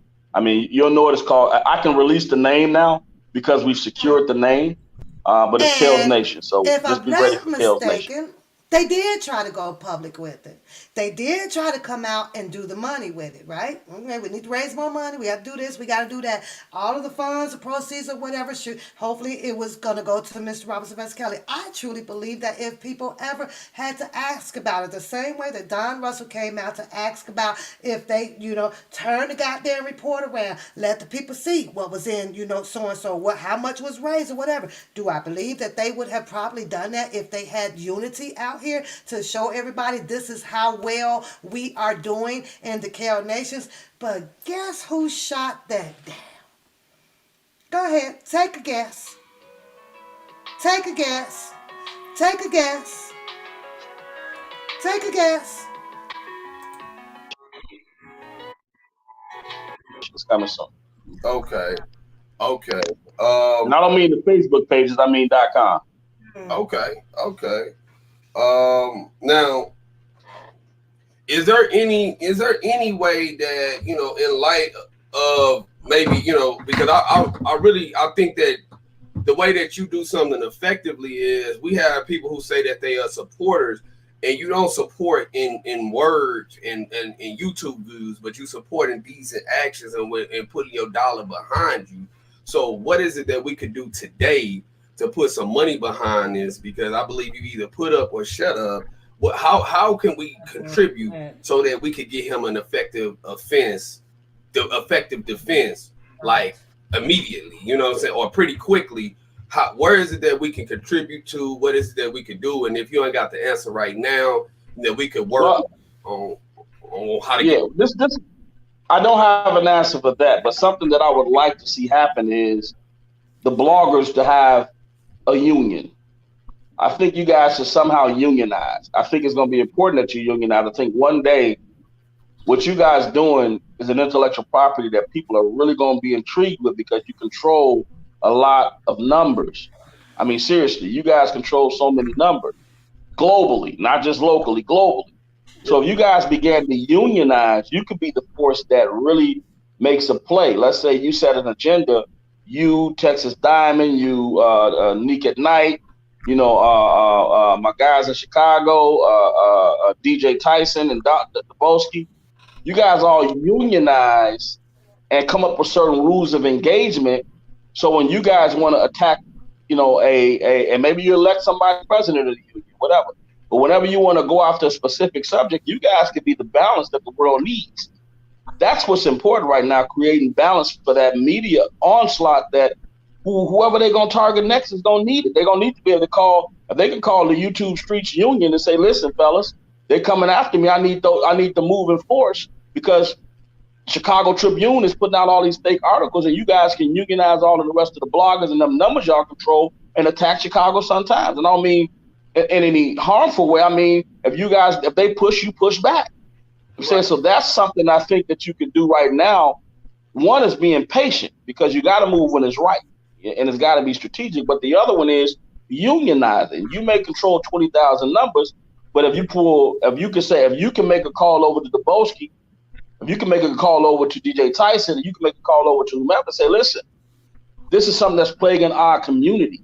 we need to come together and all. I don't care what you individually talk about in your point of views when you're on your shows, but we are all pushing the same agenda and the same thing. And if we need to tell our people X, Y, Z, we controlling the street mob.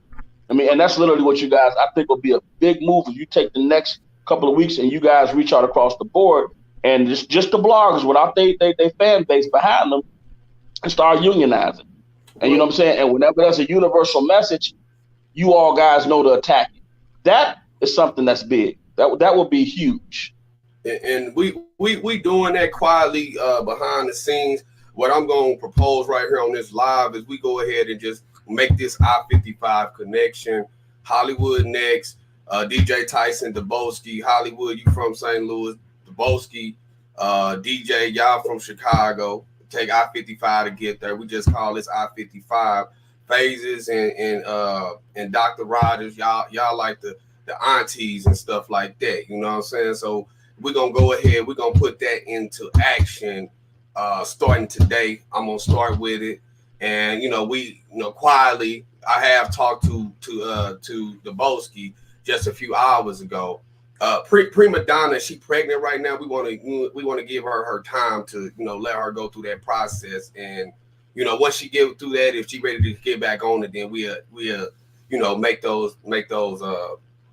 that happen when she's ready for it. But let her have her pregnancy and stuff in peace. But yeah, we're gonna come together. We're gonna be a unified unit because if we all are reaching out and we doing 10 to 15,000 views per day. Once we do that and everybody do what they good at, I'm good at this technical piece. I can't do what Deboski and DJ do, and I have told both of them that privately, you know what I'm saying? So I call them if it's something that needs to be done or whatever, if they need to corral the forces, then those are my guys, and then, hey, Phases, you got the biggest reach. I know that you in here somewhere, so if it's something that you got or something that I could be of assistance with, then, reach out to me and get all my information and I'll make that happen. But, I'm working for one common goal, which is the vindication and exoneration of Robert Sylvester Kelly, who was unjustly charged, who they have torn and defamed him. And once he is exonerated and vindicated, I do want to continue on this because I think that he needs to bring a case for lost wages and revenue against the city of Chicago, who has had $7 million in payouts for their misdeeds in last month. And so we need to really go in and we need to tear down that system of corruption that has plagued Chicago since the 1920s with Al Capone and through the 1960s, through the 70s. We need to break that cycle of corruption in that city. And the only thing that people respect is when you take their money. So we need to figure out a way that we could do a civil disruption. You know what I mean? We got to figure out how to do something civilly. I'm not encouraging people to break. Okay, so I am going to stop it there. Shout out to Don Russell. Shout out to Trent on this absolutely wonderful commentary on delivering important information. However, it was delivered way back, you guys, like literally so far back in the game to where you lost a lot. We've a lot of time had been lost. Hold but on, we do need to figure out. Let me close this out. Okay. Let me get you guys back up on the screen here. There you go. There we go. So I can read a few of you guys' comments. Shout out to them. Thanks for the Cash App. Thanks for supporting the channel. I appreciate it. Don't forget to go ahead and hit the thumbs up, the thumbs down on there, you guys. Thanks for rocking doing this. I have an emergency. It's going to take me about 30 minutes. I will be back with the resuming of the reading for on the Lizette Martinez book. So I'll be back with that. But hold on. Let me get this back up. There we go. Let me get my channel back up. Shout out to all of the people that were over there on the day that they did this commentary, but this is far back. So freaking far back, you guys. But I I don't know. A lot of names were dropped, in my opinion. This is my opinion, you guys. A lot of names were dropped out there. And a lot of people dropped the ball, the failure to go look the stuff up, go see how factual what these two guys were saying over there. And you could have easily made up your mind to say, you know what? I'm in. I'm in. I'm in. However, there was quite a few people that was helping them. Okay, we can do this. We can do that. Now there's a problem with the sisters. I guess you know they're sisters. They're sisters. I don't see anything that the sisters have done. It's nothing in the paper about them. It's nothing pretty much bad on social media. I see some of the tweets over there. I think that's Cassandra that tweets here and there. She's a hit and miss. I don't see anything negative or derogatory that they speak on. That yes, one of them or two, both of them were into music. How easy it is to take what their past is or what they were doing in their personal life or whatever to commingle it with Mr. Kelly saying, well, no, they're doing this shit to steal some money or whatever to help get their music off on the jump street. How easily it is to do that. It's very easily to do that, right?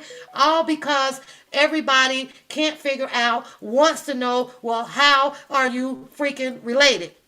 The question that I have now with everybody doing the ups and downs out here with Mr. Robert Sylvester Kelly's case is, well, who are you related to him? Why do you say the things that you do? Where is your information? How long were you in the house? And with me saying that, since you had the government come out here and say, and aligned with Michael Avenatti statement that he made on camera, we're coming to get everybody.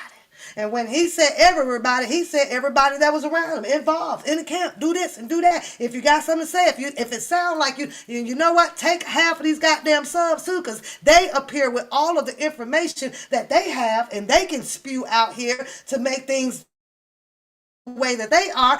Okay, well maybe some of these people out here is involved as well. I don't know.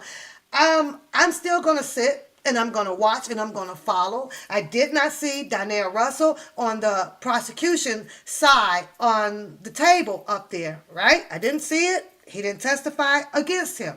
He also said something very important out here that I hope that you guys caught. I'm not sitting out here to try to make Don Russell innocent or guilty. That's not my job. That's not my field. That ain't for me to do. All I did was just come to bring something to you guys that was back down memory lane and to probably go and think. Go and think. Stop judging so freaking fast. Go and think. The man has a lot to lose, to be perfectly honest with you.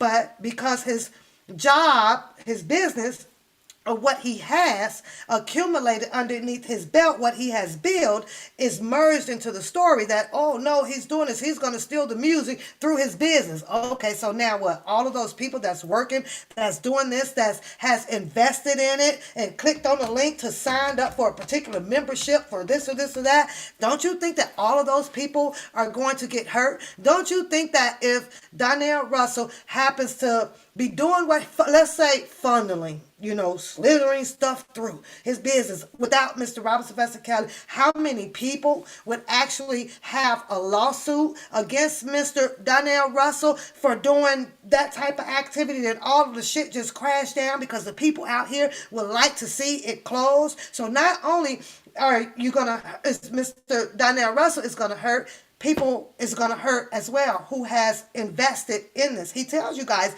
he has a counterpartner. He tells you that he has the sources. All of those people literally will take a hit if Donnell Russell is funneling or smuggling or doing this or whatever in a bad way to hurt that business over there. Think about it like with Drunken Larry, right? What did he do? The car cracking thing. Who hurt behind it? All of the people that was investing or swiping or using the idea, all of that stuff. People hurt behind people actions. I don't think that something like that, I don't see it.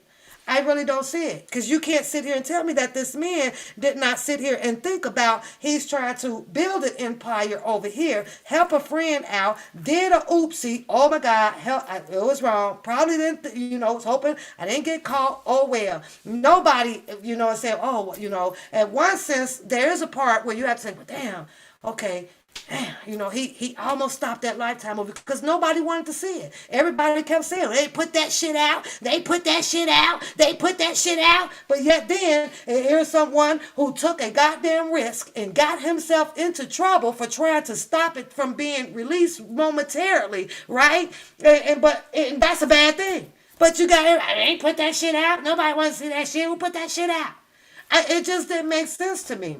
It didn't make sense at all. So, I don't know. And that's the same thing, because of a lot of these guys have gotten themselves in trouble with the other two or whatever. And my hands are tied, yours are tied, everybody's is tied. The only thing you can do in a situation like this is say, we wish them all well. It's a learning goddamn experience. One, it'll teach you, what will you do to be a ride or die for a person? What will you do to risk yourself, your livelihood? He only got the bad publicity, the bad shit on, his head cut off, all because of a goddamn piece of paper that was released out here about some goddamn notarization. Notarization that was sent in to the goddamn courts to try to help Mr. Robert Sylvester Kelly. Y'all make that shit make sense to me. It wasn't sent in there to hurt Mr. Robert Sylvester Kelly at all. It hurted him because of someone detecting, oh my God, them shit them expire. You can't do that. You can't rep. You can't. Bullshit. If I got somebody coming for my motherfucking ass, if it'll try to help me, I don't give a fuck if that goddamn expiration is expired or valid or nothing. I hope they didn't see the goddamn shit. And you can't sit here as black people sitting here saying that when your ass is in some trouble or whatever, and if somebody has an ounce of a possibility of a way to say, well, you know what, I hope these motherfuckers, yeah, they the authority figure, yeah, they the DA, yeah, they got some juice, but maybe if I could help him this way, I know my shit kind of fucked up. Yes, it probably should have been done the right way. But everybody's saying, King of R&B. The king of R&B is in trouble. We got to help him. So your instinct will automatically jump right in. Sometimes your brain moves a lot faster than your body. It's going to tell you what to do. You're going to jump on it. A lot of us don't take that time and step back and weigh your pros and your cons on this, especially it's who you want to help. You'll forget the rest. You'll forget that rest. Shit, okay, whatever. But I don't know, you guys. But that's just something I just wanted to bring to you guys tonight. My channel will shrink back down to like 8 people in a minute when I come back, because we want to get through the Lizette Martinez book reading tonight, because I felt like doing it. Number 2, she's back with a goddamn lawsuit with who was it, Lizette and was it Geronda?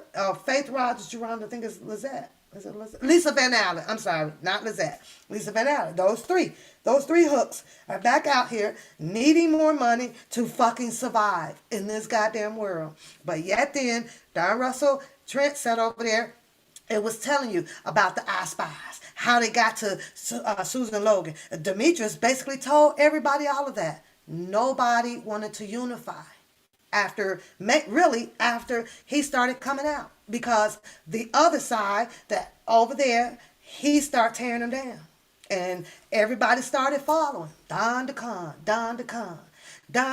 But yet then, you can't pull up not one goddamn police report. You tell me, how is it that your government is sitting out here merging these 3 people together and is now saying that they either was working with for Mr. Kelly, associated to Mr. Kelly, and all of that stuff, but yet then allowing a lawsuit to go through against Don Russell?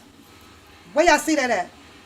He gonna take a plea, go against Mr. Kelly, but we gonna file some paperwork now and allow these women now to come in and sue Mr. Donnell Russell. Where they do that shit at? they wouldn't be touching Donnell Russell because they got to keep him quiet. They got to keep him out of sight, out of mind if he done took this plea. They got to. They have to. They not finna sit here and your own government took a plea from this man, but yet then allow somebody to come in to bring him back out publicly to be fucking sued. Are you fucking kidding me? Where do you do that shit at?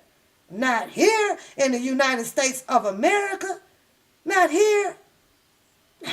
They not finna have him sign on paperwork and take a plea. You go against this man, help us get him locked up, and we gonna get him more time and keep this goddamn enterprise charge on him and woo woo woo. Oh yeah, sure you can sue Donnell Russell. Where? I'm just asking for a friend.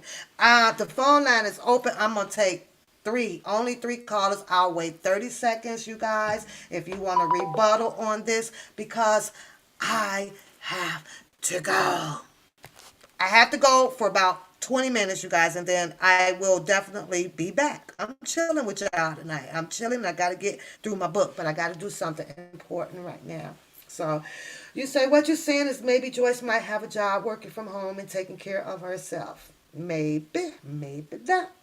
Now I'm inclined to believe that. Oh, I'm sorry. You say, when the lady tried to sue Robert Kelly, was she a witness at that time when Don got involved? I don't know. I actually really don't know. Boy, I keep getting those hot body goddamn people in damn chat. I'm not coming over to do the hot body and the Tatiana with you guys, okay? I ain't taking and putting on bikinis and interested in another woman. Okay? So she said Sandra, no, she was so she was not a witness. She was in the civil court and wasn't the letter sent to her lawyer and her lawyer sent it to her. There's another thing, like when Don Russell speak about the letters and stuff about Faith Rogers, right? It was clearly written in the paper. It is written in the paper. He contacted her lawyers first. To me, that was the right roundabout way to do it. He contacted them. Hey, your client is doing such and such and such and such and such and such. Was that the right way? In my opinion, it was. But we're talking about contacting someone's lawyer who is out to get your friend as well. So since you contacted them, well, we can paint this picture. We're going to send this in. Yes, you are harassing, you are stalking, you are intimidating, you are doing this to our client. And yeah, it was just that damn easy. Sent it in. Who would have ever known that an attorney who you would think is loyal to the goddamn attorney game, right? Took his oath and everything.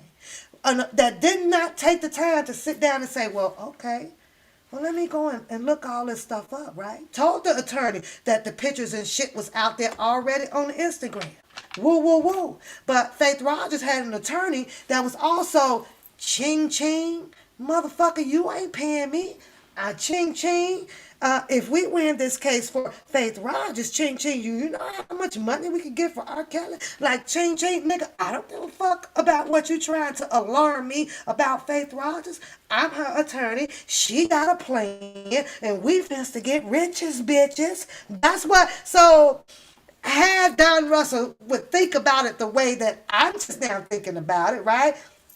No, I wouldn't have contacted her goddamn attorney to enlighten him on, oh, she ain't who she think you think she is. She ain't loyal. She ain't honest. She's lying to you guys. Go check Instagram. Go look down the fucking tread. Go see how the person that you guys are representing is out to destroy Mr. Robert Sylvester Kelly over some bitterness ass shit because he wouldn't date her, or he wouldn't do this, or he didn't sex her, or he didn't give her the herpes. That attorney didn't want to do that shit. Now, had Don Russell flipped the script up over there and said, well, you know what?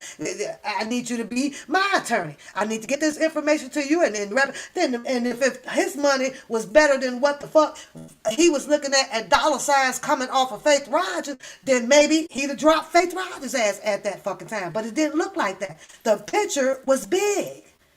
Shit, ching ching, nigga. No, we don't want to hear this shit. Guess what? I'm gonna contact the goddamn district attorney. We just got contacted by Donnell Russell, which appears to be some goddamn stalking letter. He's showing us all of these goddamn naked and nude ass pictures of her. Woo, woo, woo, woo, woo. What does your government do? Go in there and sit there and write that motherfucking shit out because it was gonna help their motherfucking case. Oh, Don Russell. Okay, well, we go more. Merge them into the goddamn indictment.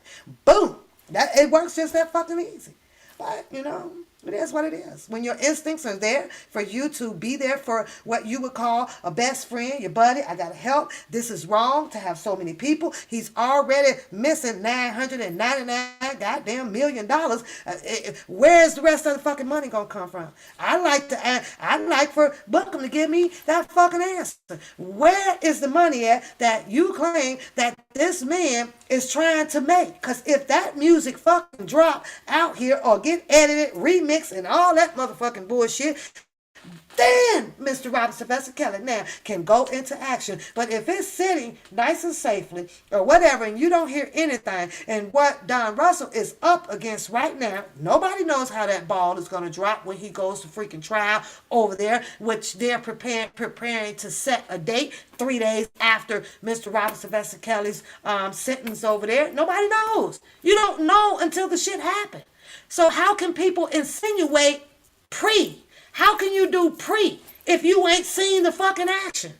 That's like trying to take a motherfucking biology test when your ass ain't never even seen the diagram or dissected a motherfucking frog. How the fuck are you going to take the test? How? But this is what these people do out here. This is what the fuck they do. But I'm just saying, you guys believe what you want to believe. Papa believe what she want to believe, and she'll wait until everything comes to the conclusion of this big fight that these people are out here enduring. Because I'm not fighting. I didn't have no handcuffs or nothing on me. Not at all. Those two people did. Actually, 3, 4, whatever. Nobody's concerned, but even though it's irrelevant, the house broken into, how much did he get? Time did he get? Who knows what the hell that man who broke into his house over there and took whatever he had to took, and the police officer comes on a fucking channel telling everybody, well, we got some of the things back, but not some of them. Who's to say that nigga ain't talking nowhere? Who's to say? The people that you actually really forgot about that had already been exposed a little bit by Mr. Robert Sylvester Kelly. People don't even talk about that.